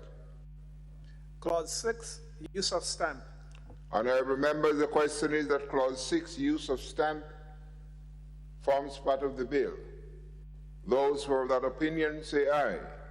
Of the contrary opinion say nay. I think the ayes have it.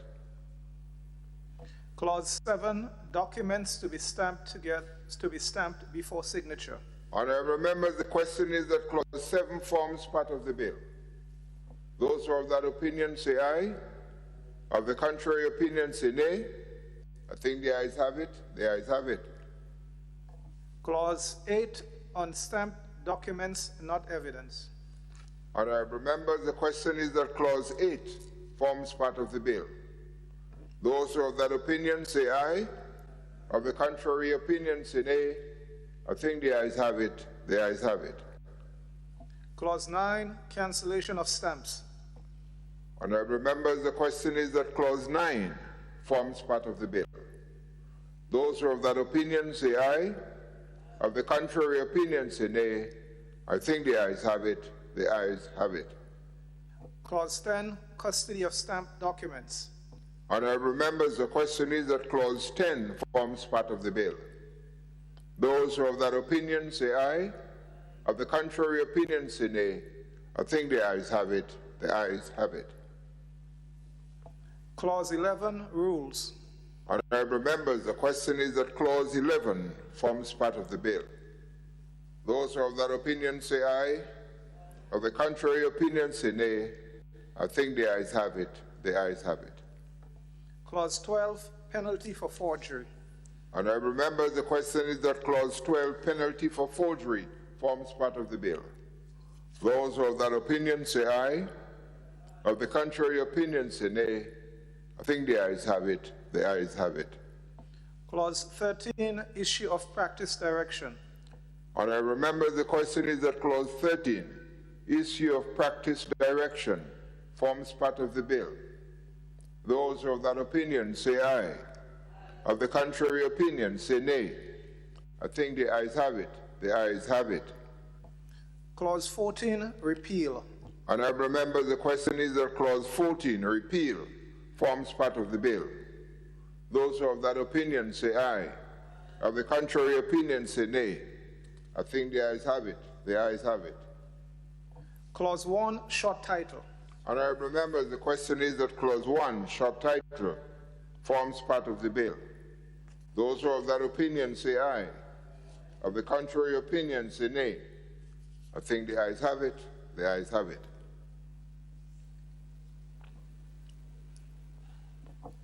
Honorable Representative for Carrick-One Diplomatic Affairs. Mr. Chair, I now beg that the House resume and that the Chairman of Committee reports progress on the bill. Honorable members, the question is that this Honorable House resumes and the Chairman of Committee reports progress on the bill. Those who are of that opinion say aye. Of the contrary opinion say nay. I think the ayes have it. The ayes have it.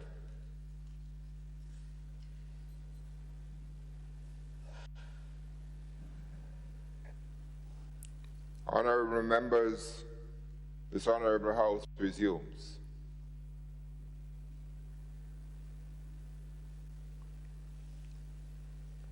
I have to report that the bill was considered by a committee of the whole House and passed with one amendment.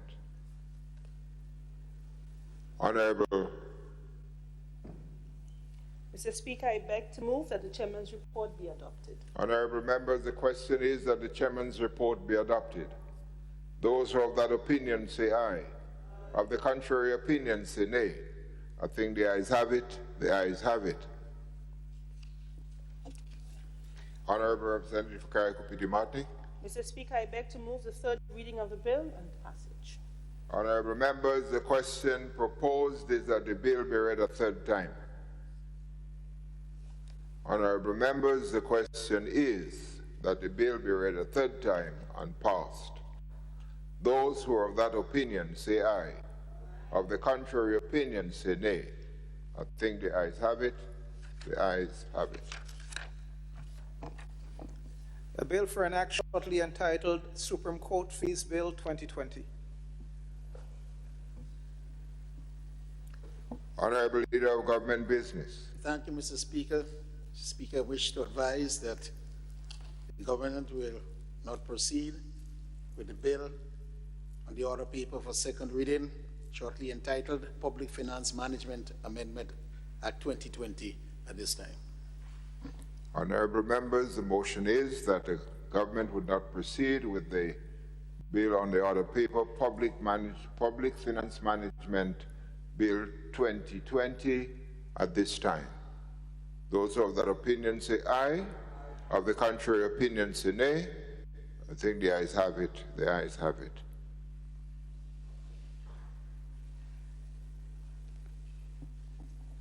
Honorable Representative for Carriacou-Pitty-Martinique.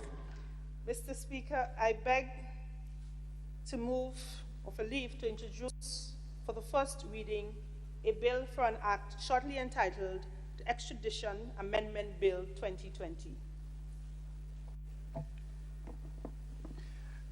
An act to amend the Extradition Act, Cap 98, shortly entitled Extradition Amendment Act 2020.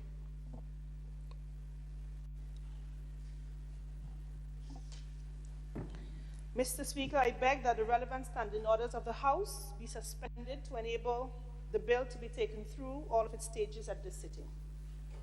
Honorable members, the question is that the relevant standing orders of the House be suspended to enable the bill to be taken through all its stages at this sitting.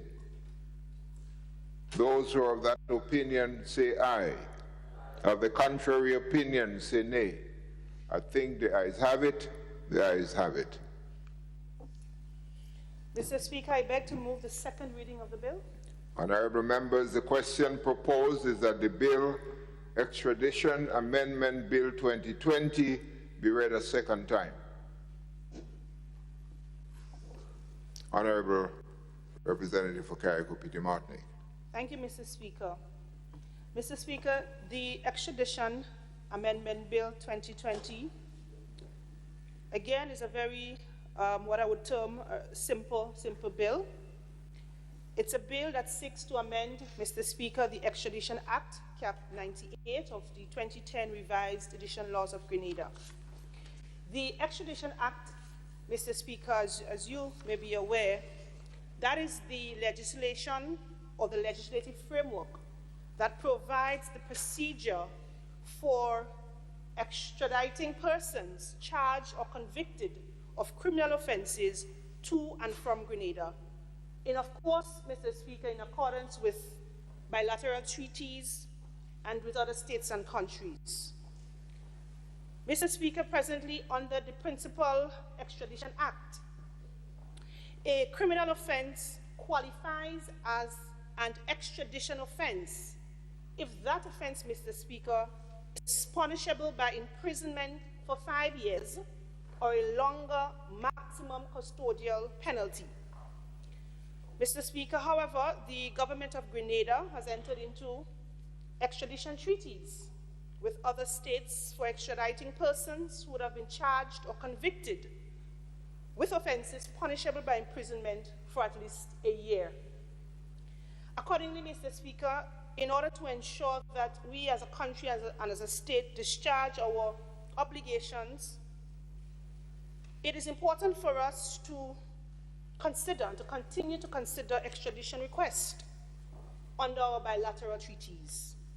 And so, Mr. Speaker, this amendment bill seeks to amend the definition of an extradition offense under Section 4 to include, Mr. Speaker, offenses punishable by imprisonment for at least 1 year as opposed to 5. And as indicated, Mr. Speaker, that is to ensure that as a country, as a state, Grenada can discharge its obligations that we have engaged in with respect to other countries and bilateral treaties. Mr. Speaker, you know, it is important to have and to establish these relationships with other countries.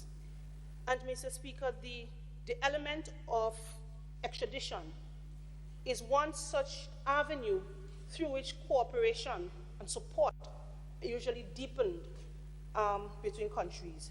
And so, Mr. Speaker, it is important at this stage for us to amend the extradition bill or the Extradition Act. I thank you. Thank you, Honorable Representative for Carriacou and Petite Martinique.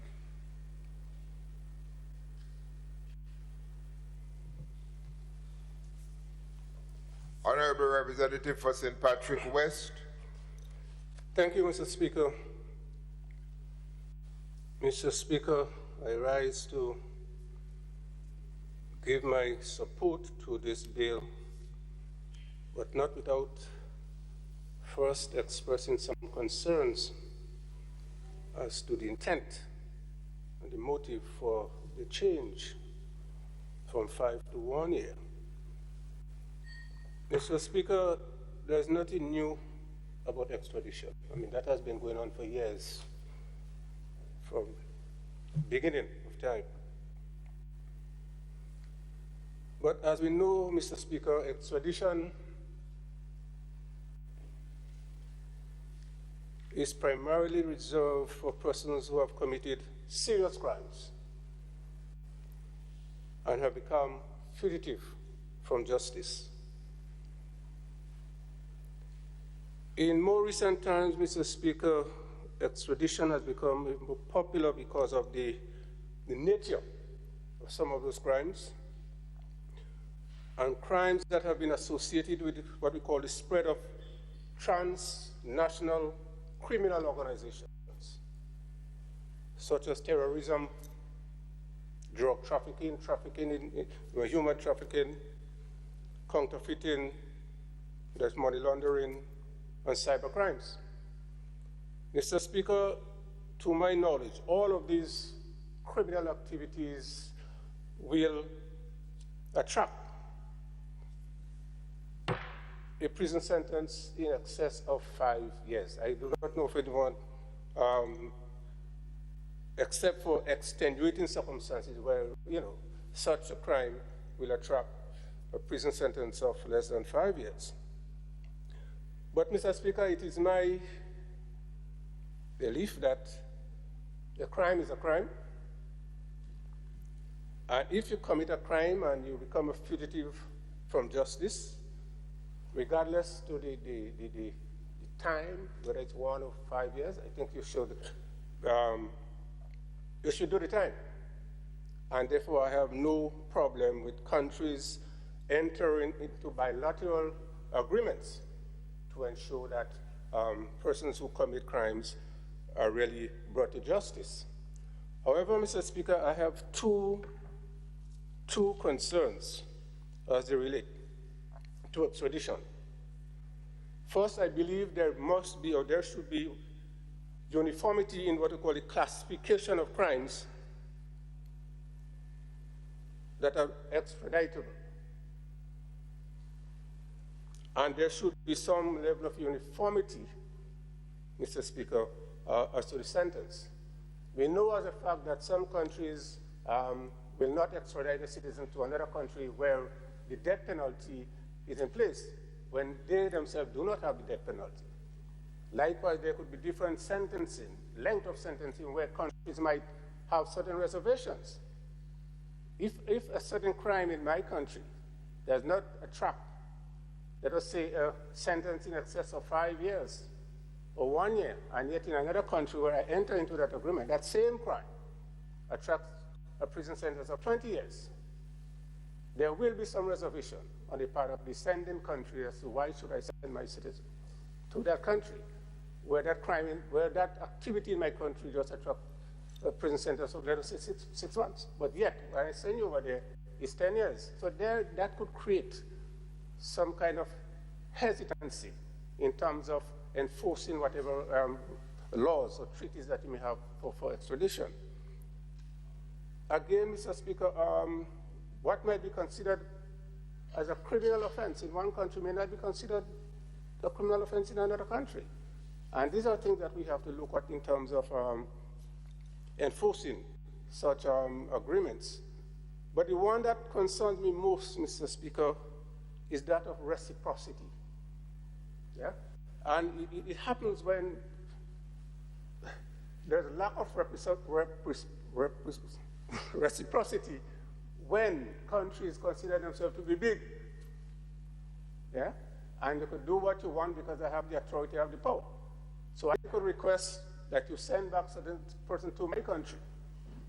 But they won't listen to me as a small country if I make such requests. And that has been happening. It happened recently, a small country in our region, where a certain big person from a big country committed a serious crime in a hotel. He was put on bail, went back to his country, extradition order was placed, and they just, they didn't look at that because of who you are connected with and the country you come from. And therefore, Mr. Speaker, I'm saying that yes, we could enter into those arrangements, but enforcement has always been a problem, especially when some countries feel that they could bully you into doing what you want. They could make certain requests, and if you refuse, they could use other powers to force you into subjection, and that is my concern when we enter into this kind of arrangement with countries where we know that we might not be able to enforce because they do not reciprocate in such matters. But overall, Mr. Speaker, I believe that lowering the threshold from 5 to 1 year will bring more criminals into the net, and therefore I think justice could be served much better if we have that kind of uniform platform of 1 year for such criminal activities. But then again, as I said, we have to be concerned about uniformity in the application of the law and the treaties. Thank you, Mr. Speaker. Thank you, Honourable Representative for St. Patrick West. Honourable Representative for St. David. Thank you, Mr. Speaker. Mr. Speaker, I rise to give support to this amendment. Now, Mr. Speaker, bilateral treaties are what they are. You see, these extradition treaties are not done on a multilateral basis because every country differs. And therefore, when a request is made from a country for a bilateral treaty, the level of relations and the benefits and all these things will be taken into consideration and treated differently from other requests. Because the legal system in some countries are different from others, and that is why the bilateral approach is taken. So in this case, a bilateral agreement was signed in 2001, an extradition treaty with the US, where it says for a crime that has a penalty of over 5 years. And then, so almost 20 years after having this in place, we decided both countries to review what is taking place and look at the offenses and determine that for offenses of 1 year could be included as one that you can be extradited for. And therefore, that is the result of careful analysis over the years since this treaty was signed, as I said, in 2001, and today we're saying that we reduce it from 5 years to 1 year imprisonment, because you see the world has changed over the last 20 years. You also have cybercrime taking place. We have some crimes that it is so new that we do not even have legislation to address them yet. And that is something we have to look to as we go forward in the future with this information technology. Cybercrime is something that we will have to address, and then we'll have to include it and make even further changes as we have agreements. Continuing, there will be changes that will have to be made.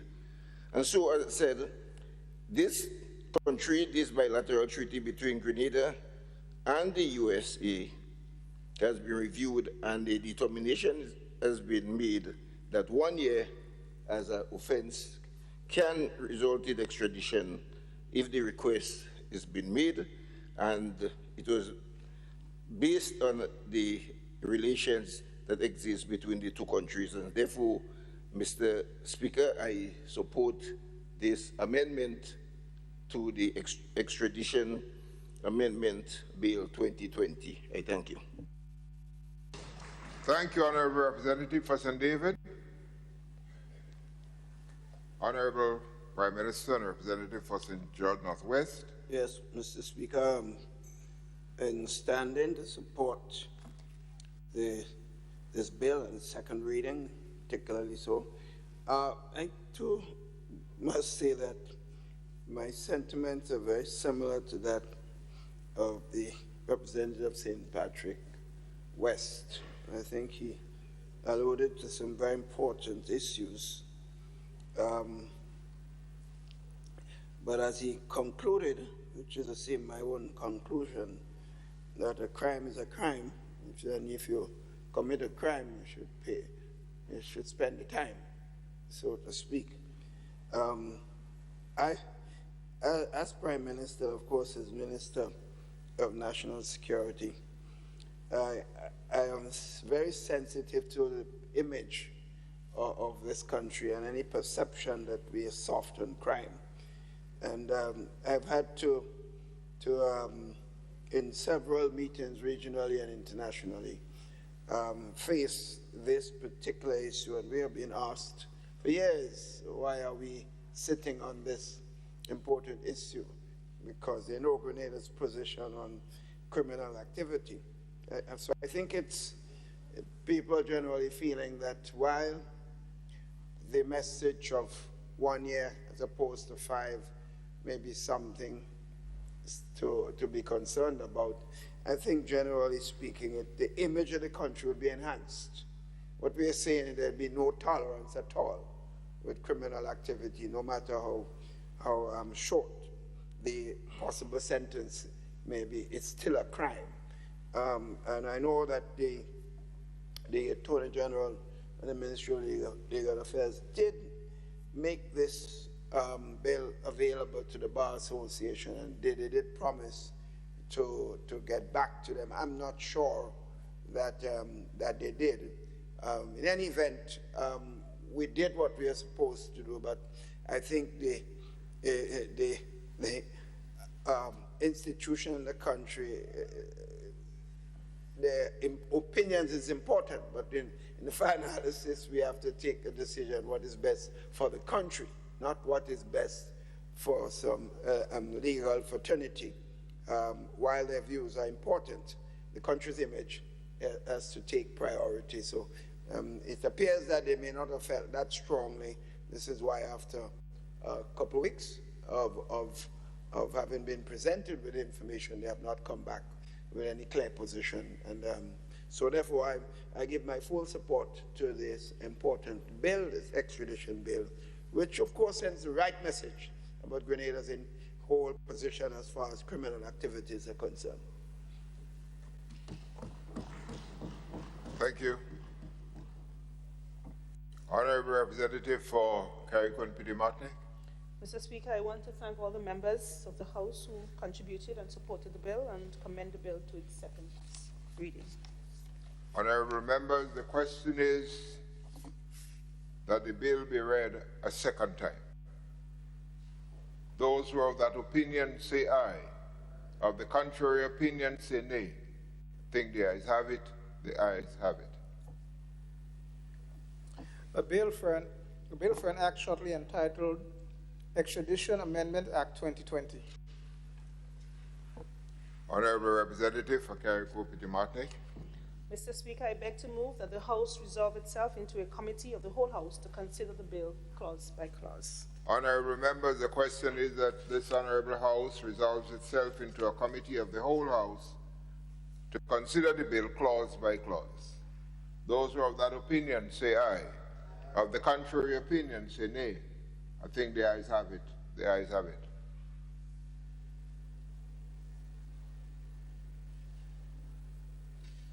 Honorable members, we are now in committee.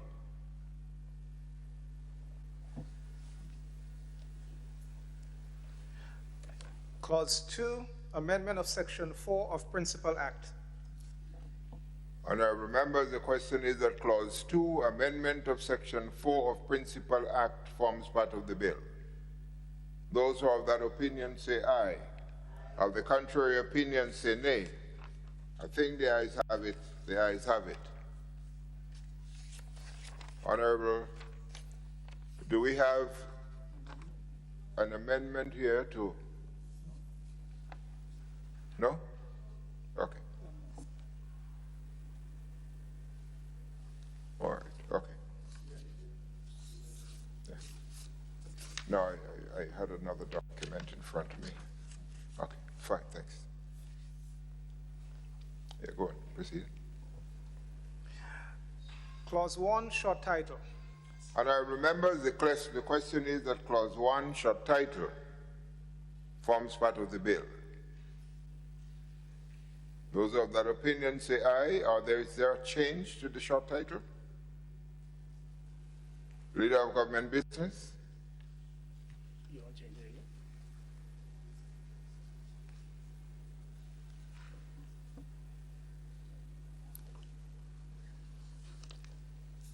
again? Okay.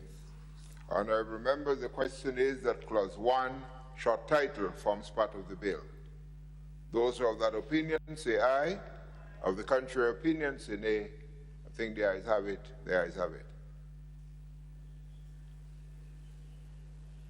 Honorable Representative. Mr. Chair, I now move that the House resume and that the Chairman of Committee reports progress on the bill.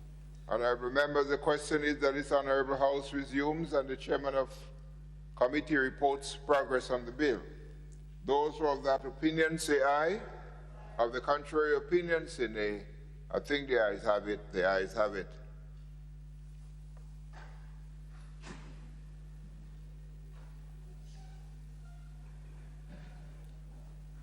Honorable members, this Honorable House resumes.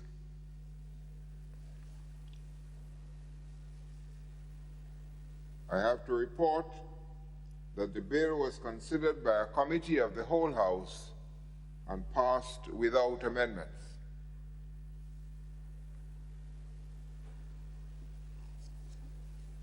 Mr. Speaker, I beg to move that the Chairman's report be adopted.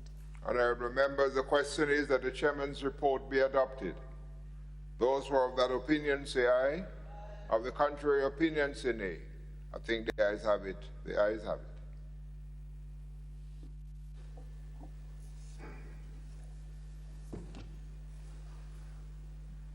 Honorable Representative for Carriacou-Petit-Martinique.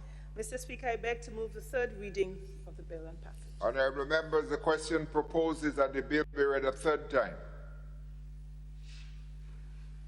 Honorable members, the question is that the bill be read a third time and passed. Those who are of that opinion say aye. Of the contrary opinion say nay. I think the ayes have it. The ayes have it. A bill for an act shortly entitled Extradition Amendment Bill 2020.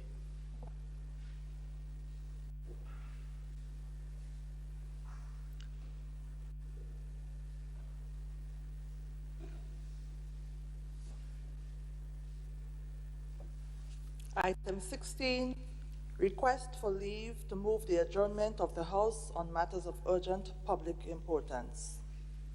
Leader of Government Business. Thank you, Mr. Speaker. I beg to move the adjournment of this Honorable House, sine die. Honorable members, the question proposed is that this Honorable House adjourn. I think I saw Honorable Representative for St. Andrew Northwest. Thank you, Mr. Speaker. Mr. Speaker, I stand here not only as a Minister of Social Development, Housing and Community Empowerment, but as a woman. Today I stand to pay homage to a sister, an extraordinary sister. That's Janelle Francis, who was the manager of the Cedars Home for battered women who was laid to rest yesterday. Mr. Speaker, Janelle is no ordinary person. She worked at the Cedar Home for 19 years. But Mr. Speaker, Janelle was a teenage mother. She got pregnant in secondary school at a very tender age. And she could have easily fallen through the crack as many of her teenage mothers. But Mr. Speaker, Janelle did not want to be part of that statistics. And so she attended the program for adolescent mothers, PAM, where she graduated with 9 CXC subjects. Mr. Speaker, moreover, Janelle moved to TAMCC, where she also graduated with 2 A-level subjects. Mr. Speaker, this speaks volume of a woman who have left a legacy behind for many other women who have been victim of violence and victim of abuse, but did not let that distract her, but continue to pursue her education and started as an ordinary worker at Cedars, but emerged as the manager. Mr. Speaker, yesterday, I cried as a child, not even knowing much about Janelle as the other people knew. When ordinary persons, women who were in abusive situations, women who were residents of the home, came up, Mr. Speaker. One lady who was blind, she never saw Janelle, but she knew that Janelle loved and cared for her as somebody who was abused. And she sang a song she made on her own, saying, Janelle, I cannot see your face, but I know you love me, and I know you cared for me. Who will be there to care for me anymore? Mr. Speaker, the church cried out loud, Mr. Speaker, because Janelle has left a legacy for women, a legacy that we as women and other women who are outside there, who are in abusive relationship, Mr. Speaker, can emerge knowing that you can be a better person, not because of your present circumstances. Your present circumstances does not have to define your final destination, and therefore, Janelle's legacy will live on. And so as a ministry, we have pledged that we will continue to work with her family and assist in any way we can. She has 3 beautiful children, one who's at the second year at TAMCC, and one who is very intelligent, just like Janelle, and is seeking employment, Mr. Speaker. So on behalf of the ministry, on behalf of the government of Grenada, we want to express our deepest condolences to the family of Janelle, the staff and resident of the Cedars Home for battered women. May her soul rest in peace. But Mr. Speaker, before I sit, the issue of teenage mothers getting pregnant in school and having to fall through the crack is an issue that we have to look at more urgently. PAM, yes, Mr. Speaker, can be an avenue, but education is a key for any child. And getting pregnant, Mr. Speaker, in school at tender age, Mr. Speaker, is really abuse in many cases.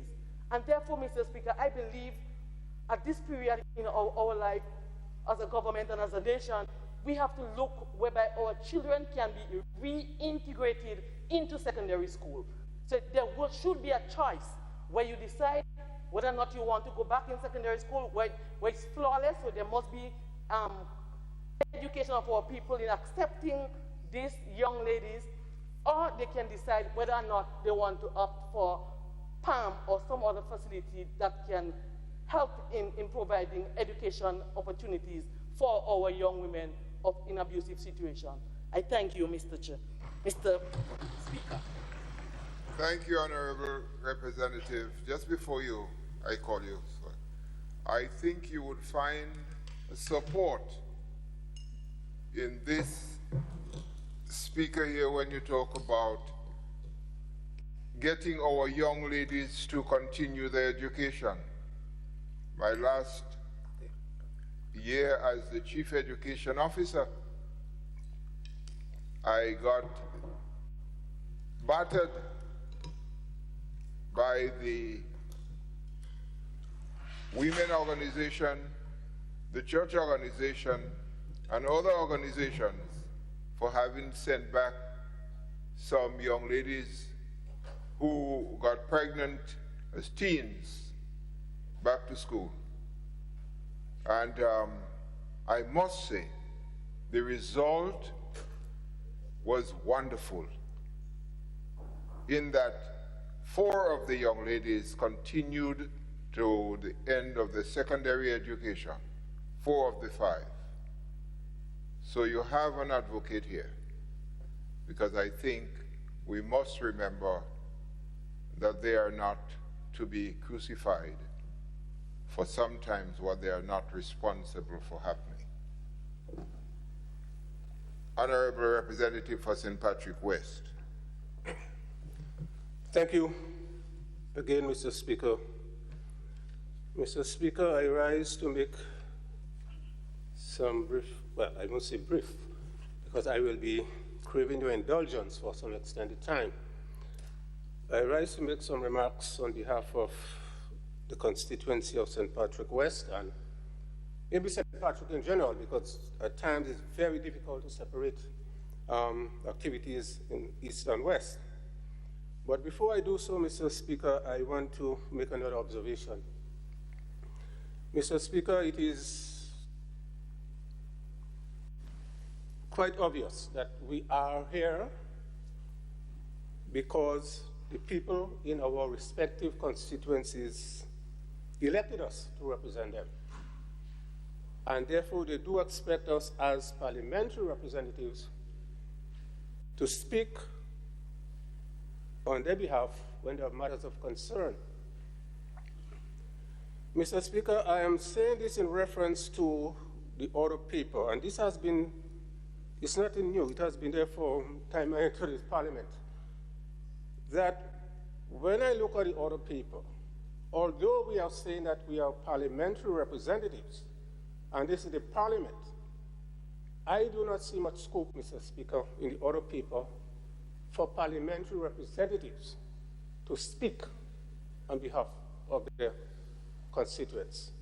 Yes, there are ministerial statements, but they're different. And I can recall, Mr. Speaker, you admonishing members of this House during budget presentations, and that may be the only time when parliamentarians get to speak as parliamentarians, that they should speak on their constituencies first. And I believe, Mr. Speaker, you said that because there is this recognition that the reason why we are here is because of the constituency we represent, and therefore their interests should be paramount.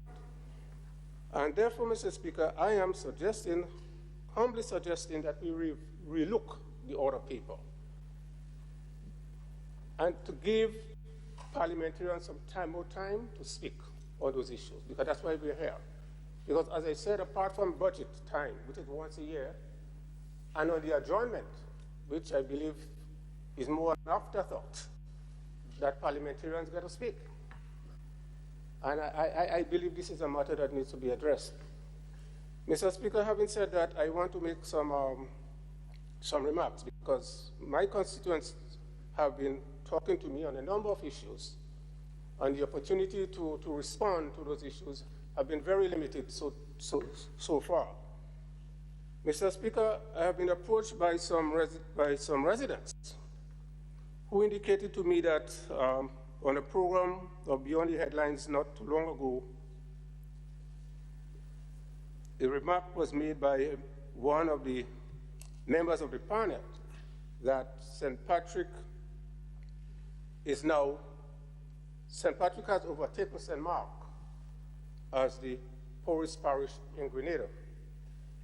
Mr. Speaker, this is not a flattering statement, but neither do I put or give much credence to this statement. I have not seen any poverty assessment survey done recently. I do not know what parameters were taken into consideration when such survey was done, if ever one was done. But the fact that the statement was made caused a number of people in the parish to make remarks to the extent that we are a neglected parish. And that, again, Mr. Speaker, is difficult to accept. Mr. Speaker, on every poverty assessment survey that was done, and I know these are done maybe every 10 years for the past 2 occasions, both St. Patrick and St. Mark have been identified as having the highest level of poverty. And Mr. Speaker, we can ascribe that to a number of factors, because poverty is not only economic, but there are social issues involved as well. But when we measure poverty, the number one indicator that is used is really the level of unemployment in that particular area. And it is no secret that St. Patrick and St. Mark do have the highest level of unemployment. And there are obvious reasons for this, which I don't think anyone does not understand. We are furthest removed from the main center of economic activity. Most of the economic activities taking place now are really concentrated in the south of the country. And someone having to leave St. Patrick to go to work in St. George is a great sacrifice. For example, Mr. Speaker, someone working for $600 a month coming from St. Patrick is not feasible, because that person, after paying transport and lunch, will spend $500 for the month. So quite obviously, those low-income jobs will not be taken up. It's only if you are in the higher income echelon, then you might travel and go to St. George for a job. But someone in the St. George area obviously will accept such a job. And secondly, Mr. Speaker, what we have noticed over the years is a rural-urban migration. But this has created problems in the southern part of the country as well, in Bantu, Granada Valley, where you have overcrowding housing problem has arisen because of that kind of migration, because people moving to the south for job, for work. Yeah? And these people are coming primarily from St. Patrick and St. Mark. We also have the added problem that if they are working at night, they can't get transport after a certain hour. So they refuse to take the work as well. So these are issues that we have to face up in the northern part of the country. Mr. Speaker, we can change the dynamics, because there is a link between poverty and unemployment.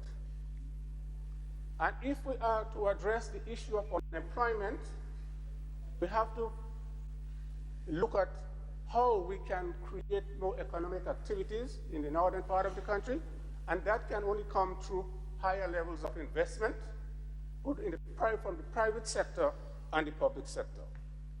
That is the answer, Mr. Speaker. And that is why I stand here being very disappointed with some residents of St. Patrick and I'm saying it here, who are openly criticizing that project, that ecotourism project that is proposed for Liberia. A project with the potential of creating significant number of jobs and transforming the socio-economic landscape of St. Patrick and in other part of the country. But yet we hear the criticism.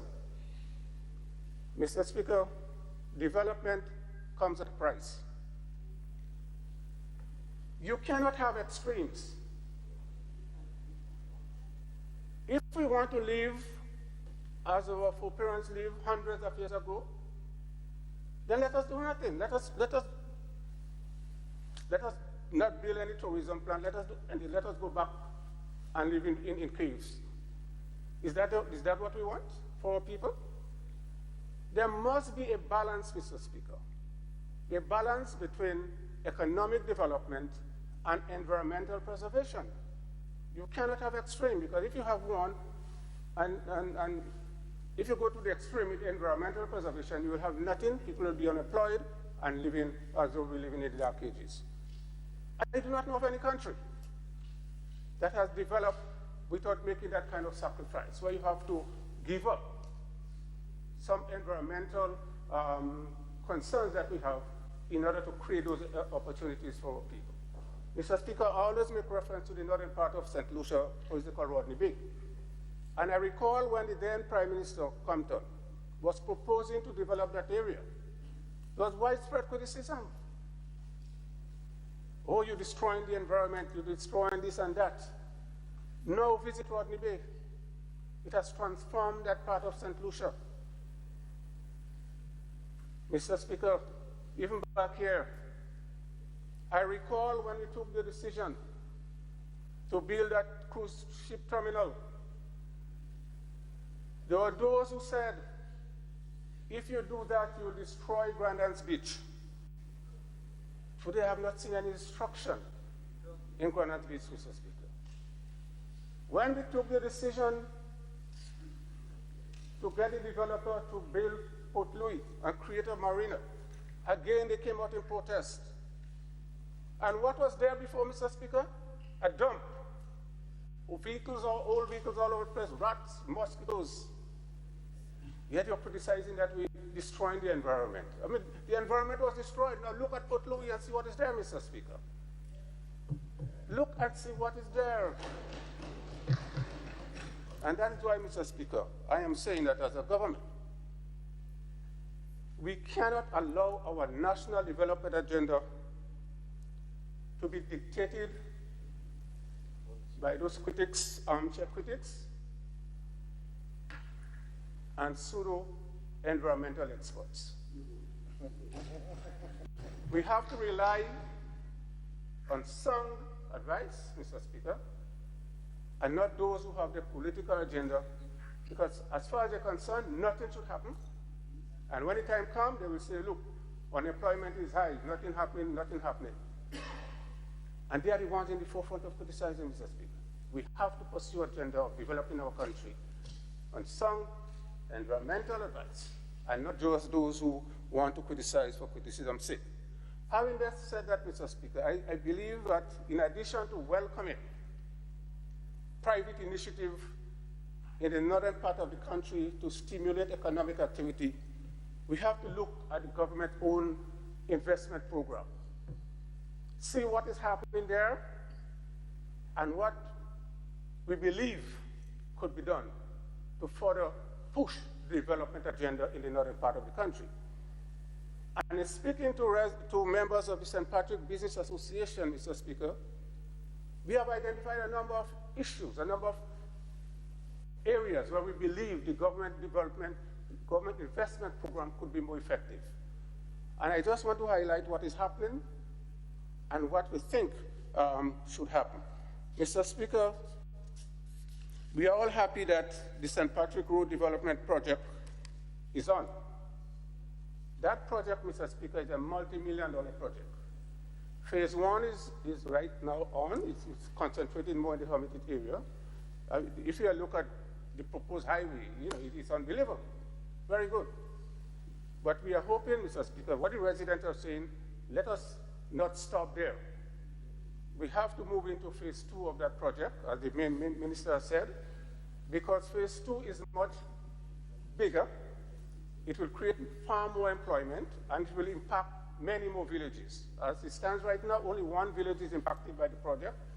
Phase 2 will impact 5 villages, and therefore the economic and social impact of that project, Mr. Speaker, will be greatly felt. And therefore, I welcome the statement made by the Minister for Works, Infrastructure, that we will be moving speedily into phase 2. This is a welcome by the resident of St. Patrick. Mr. Speaker, the phase 2 of the Farm Road project, again, this has been welcome, and for us in St. Patrick, there's one road that is so critical to the residents that I cannot overstate the importance of getting that farm road done. I'm talking about the Red Mud Farm Road. This is a village that is almost isolated, depends primarily on agriculture, but yet the main road, the main access road to the farm has been damaged for years because there is no bridge. And we are hoping, Mr. Speaker, that once this project commences, this road will be given some attention because it will create jobs, and it will open up new areas for farming, which is critical to the livelihood of the people in the area and to the country as a whole. Mr. Speaker, another project that has been identified, and this one, we spoke about it before here, and I know the Prime Minister was very passionate about this one, but members have raised it again of the St. Patrick Business Association, and I want to raise it here again. And we are talking about the abandoned government buildings in St. Patrick, in Sauteurs in particular. Mr. Speaker, we have the old revenue building, massive building, being abandoned. The old public works, the surgery, the library, the dispensary. All of these buildings, Mr. Speaker, in decay. While at the same time, there are 9 government offices for which rent is being paid.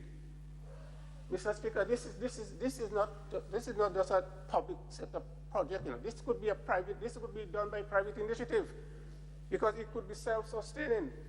It is financially viable, Mr. Speaker.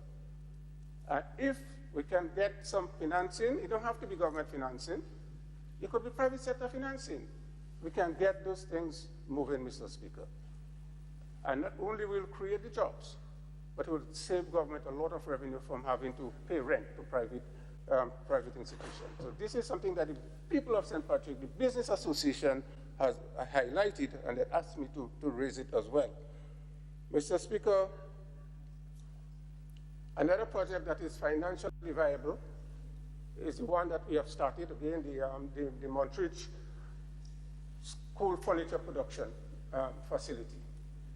It is stalled. I'm hoping that we could resuscitate this because this is a viable project. Initially, we could create about 75 jobs once we start that project. And at the same time, we could save foreign exchange because we import over $1 million in plastic furniture from Trinidad, while we have the capacity to produce the same thing here. So the market is there, Mr. Speaker. We don't have to look for a market.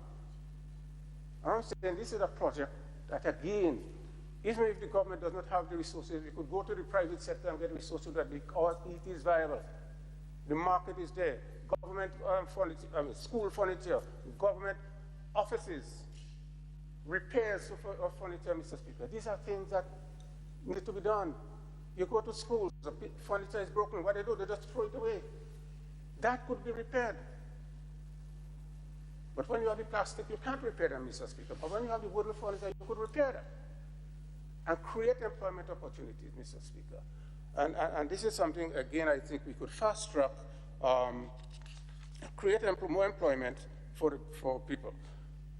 Mr. Speaker, we have the #1 tourist attraction in St. Patrick, Leapers Hill. Visitors from all over want to go to Leapers Hill. But let us look at Leapers Hill right now. Total, almost abandoned. Yet we have security guards. We have to pay security guards. The potential to earn revenue from that project is not being realized. Again, Mr. Speaker, and you know what's the problem? The Minister for Tourism could tell you. One person creating an obstacle to progress there, and yet we seem paralyzed, not be able to do anything. He talk after talk, and nothing is happening there, Mr. Speaker. Major tourism, major attraction. You visit places in St. Kitts, you pay $2, $3, you go and just to see what we have in South Africa is far better than what we have in a number of countries that people paying to go and look at. We have to, Mr. Speaker, realize our own potential.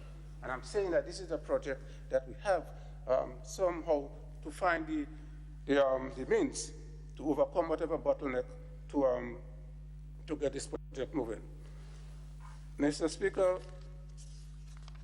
another project that they are talking about in St. Patrick is the Mount Rodney area, where there is serious erosion taking place. A number of houses have been destroyed already. An Amerindian cemetery, over 1,000 years, was unearthed, was exposed because of the erosion, something that we trivialize.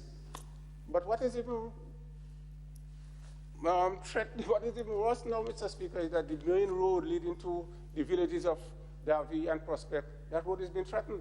The sea is just about 60 feet away from that road now.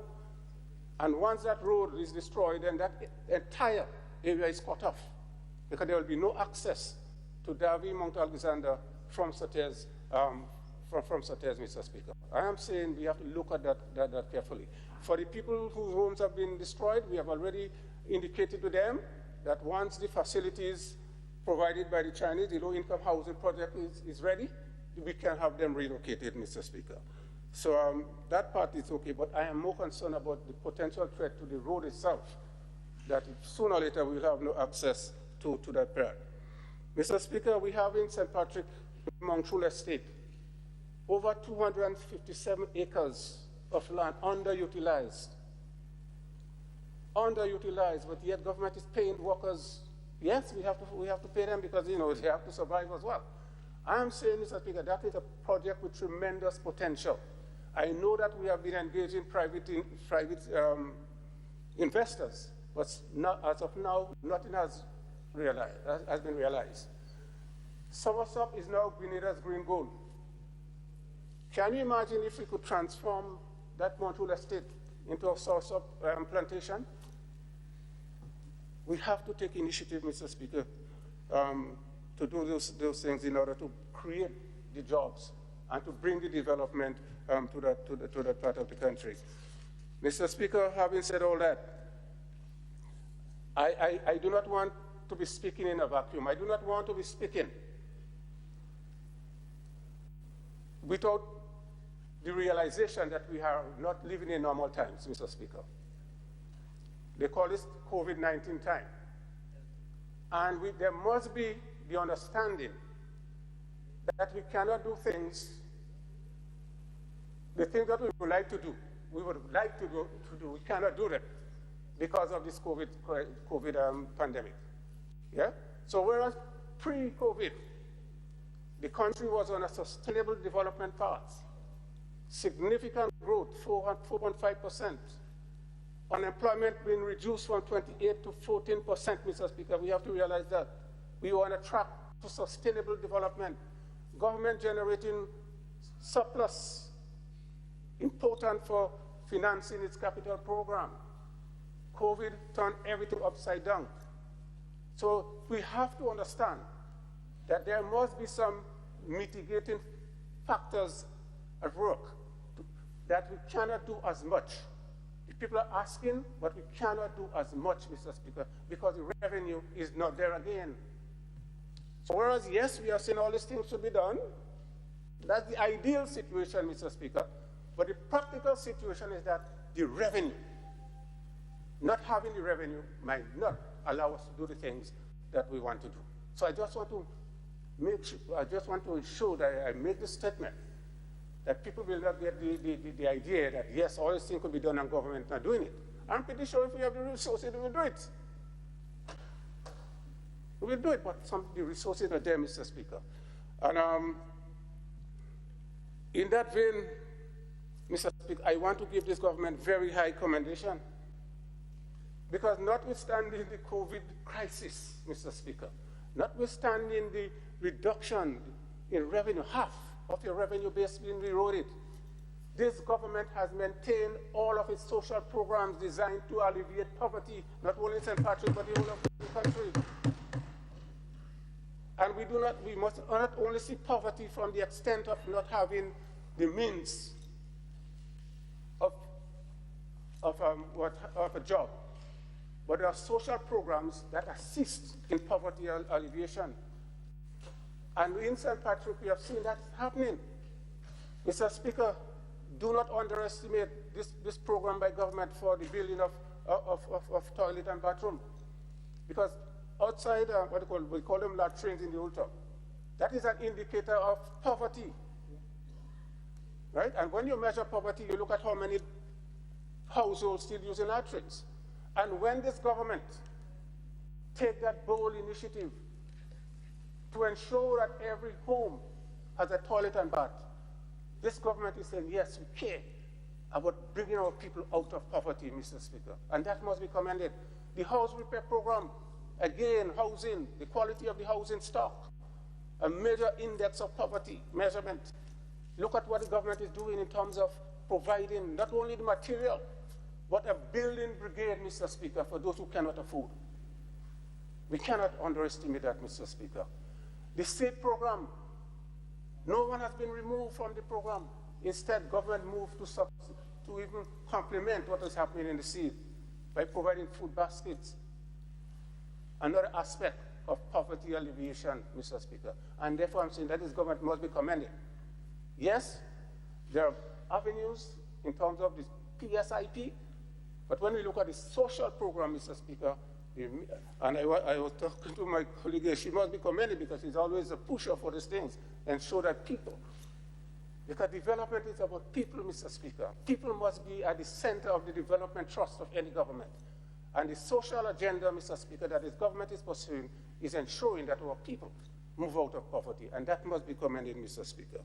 Finally, Mr. Speaker, I want to touch on one issue that is very topical, the reopening of schools.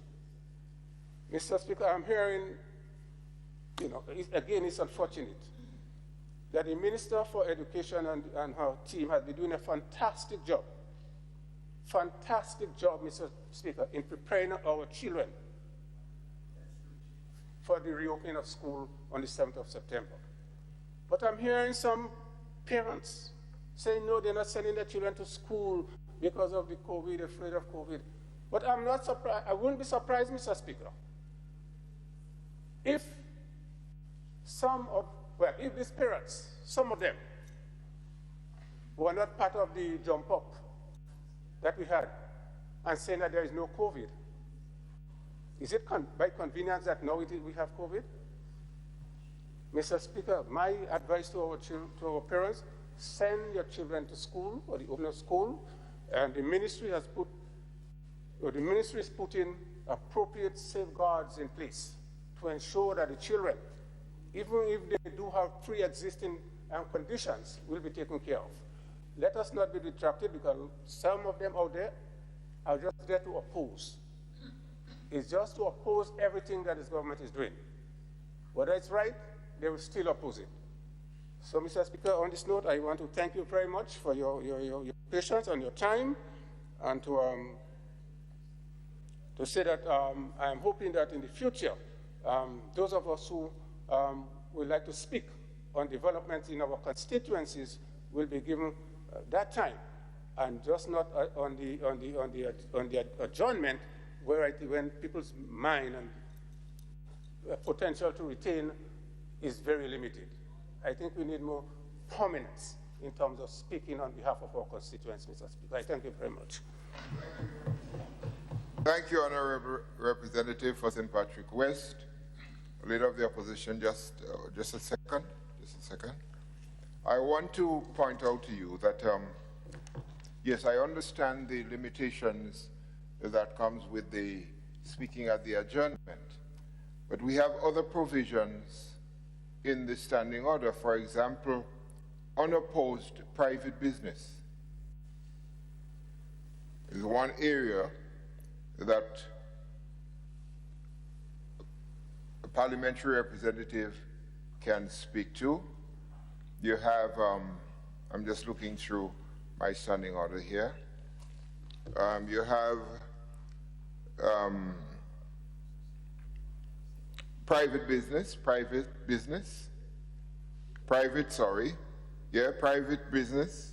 unopposed private business. You can speak issues of your constituency at that time. You know, once you organize it, so you deal with those businesses, and then you can speak again at the adjournment. But I think since the House can determine its own procedure, then we can, under the different committees, look and see how we can reorganize the standing orders, because you have the standing orders committee, we have the committee of privileges, and we have the committee of the House. So these committees can meet to address some of the issues that you speak to, because I believe, and as you know, I give priority number one to parliamentary representation. Mr. Speaker, with your indulgence, some clarification on the private matters, private business. I do not believe that was made clear in terms of exactly what could be said there. This is the first time I'm hearing that you could speak on your constituency under that heading. I thought we were dealing with matters that more of a private nature rather than expressing your concerns, public concerns. Urgent private business, unopposed private business. Mr. Clark, would you just like to?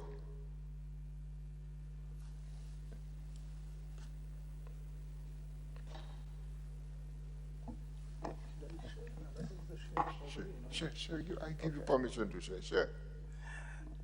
Yeah, there are some areas, like for example, the unopposed private business, where a member who is not a minister can raise certain concerns that he has to the House. So that's one area. So some of what may have been said in the adjournment could be taken up in that area also.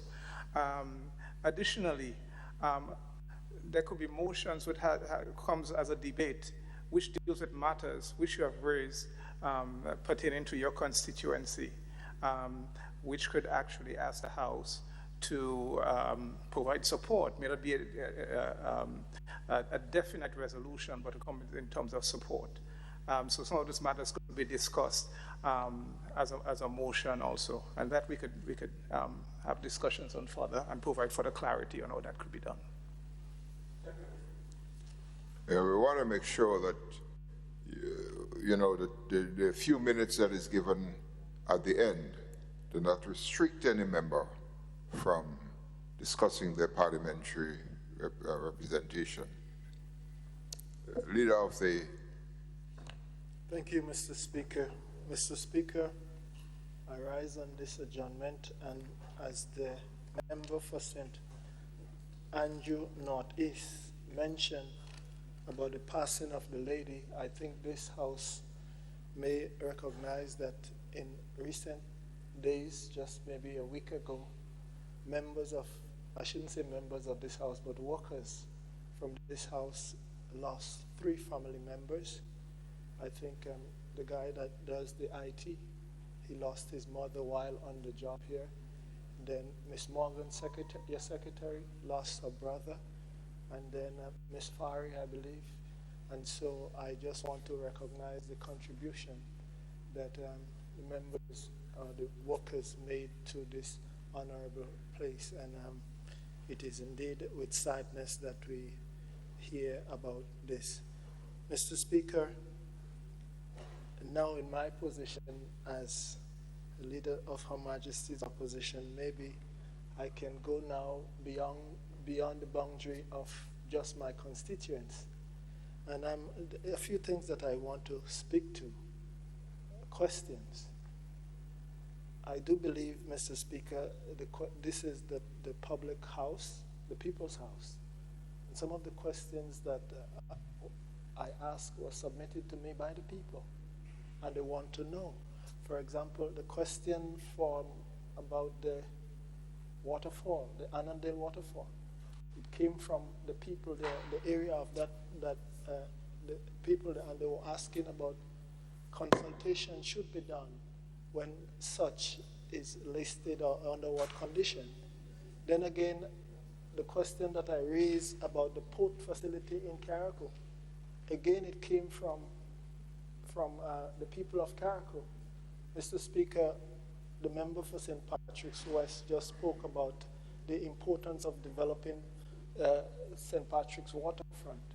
He spoke about the change that the cruise ship terminal brought to St. George's. He spoke to the change that the Port Louis brought to the lagoon. And here we are debating whether or not the question should be asked. You take away a port facility from Hillsborough, Carriacou, and bring it to Tyrrell Bay. What is the economic impact to the businesses in Hillsborough? Hillsborough possesses, Mr. Speaker, about 400 or 500 businesses. Mr. Speaker, it is a place where I grew up.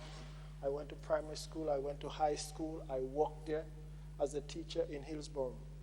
You know, it was very sad when my mom called me one day. She usually visits here in Grenada, and I sent her up via the Osprey. And she said to me, when she called me when she got home, she said, you know, I wouldn't be coming to Grenada often again, because she took the Osprey here, and she's 82, and she dropped off in Harveyville, catches the bus with all her little goats, and when she got to Hillsborough, she dropped off, the boat left. So she has to get back again on another bus to take her to Windward to see if she could catch a boat when it used to be from St. George's to Hillsborough to Petit-Martinique. And the people are crying out. Mr. Speaker, I am not saying let us remove the port facility in Tyrrell Bay. It is a good thing. But what I am saying, let us return a port facility in Hillsborough so that the businesses that are there can and indeed develop. Mr. Speaker, I do believe the people in Hillsborough, Carriacou, the northern part, and Petit-Martinique is seriously, and I think at this point, is considering bringing a petition to this house, because I do believe that some kind of port facility, but when we speak in the absolute, to tell these people that there will not be no port facility, to say that this is a dead issue. Mr. Speaker, I am told, I just visited last week, that the port facility in Hillsborough, Carriacou was established in 1774 by the French. And if you know the French, they usually look and establish port all over the place in funny places, but they chose Hillsborough over everywhere else because it is central. It is deep water too. And if indeed that you have to let the businesses and the development in Hillsborough suffer somewhat, maybe the question should be asked, how can we help these people that are at the bottom line to recover? You know, I spent Friday night in Hillsborough last weekend, and I walked from the bottom right up to the top. My family is there too, and I went home. And on my way, it's only when I got to the police station that I really come across two police officers in the junction. And as I was walking back, Mr. Speaker, I stopped in a little shop, and I spoke to the lady, and I bought some drinks to bring back home. And when I was leaving, she said to me, Mr. Clement, this is the only sale I would receive for the night. I did not answer her, but Mr. Speaker, that went deep to my gut. Here the lady is in her shop. I stopped to buy something, and she mentioned to me, unknowingly, that this is the only sale that she will see for the night. Mr. Speaker, the town of Hillsborough, probably if it's not dead as yet, it's not far from there. And I wish and pray that this debate don't end, and I would not call it a dead issue, but one has to tread carefully in moving forward, because what we want to see is the upliftment of people, the upliftment of businesses.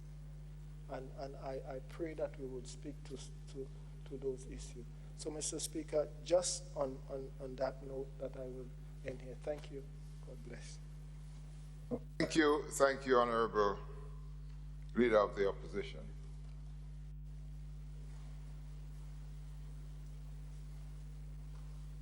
I would just want to, I'm still looking about. Okay. Now let me just say, honorable members, that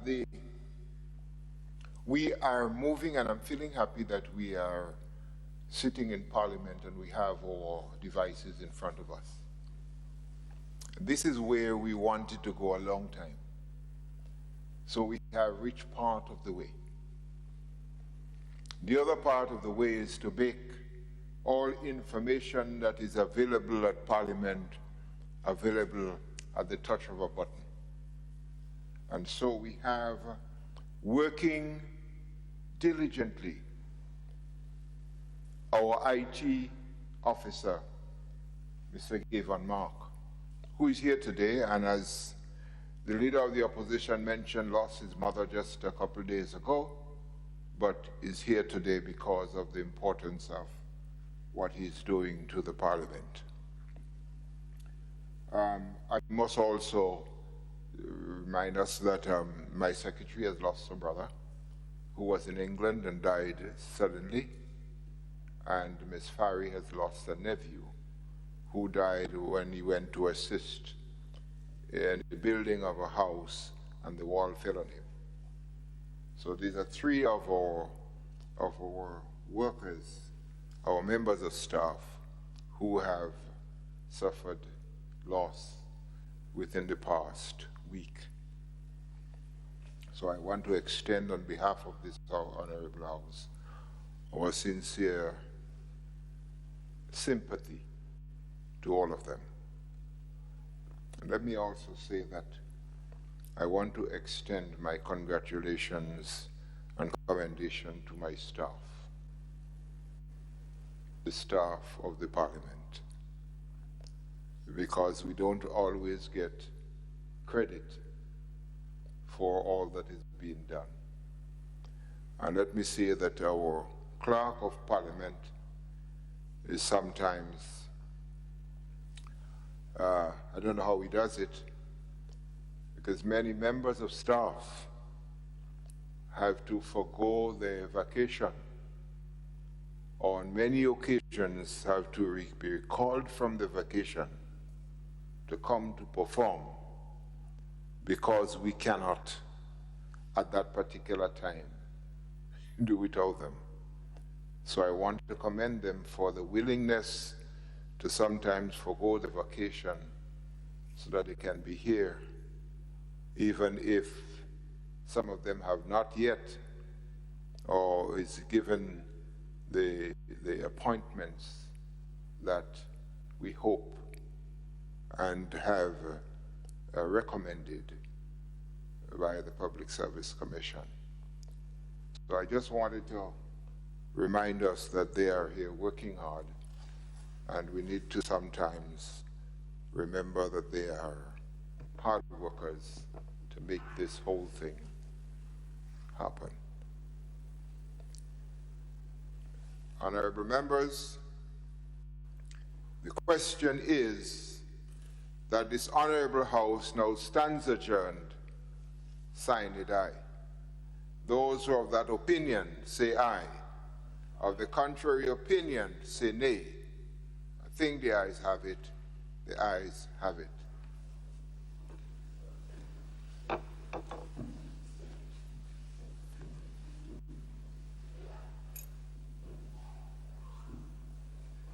Honorable members, this House now stands adjourned.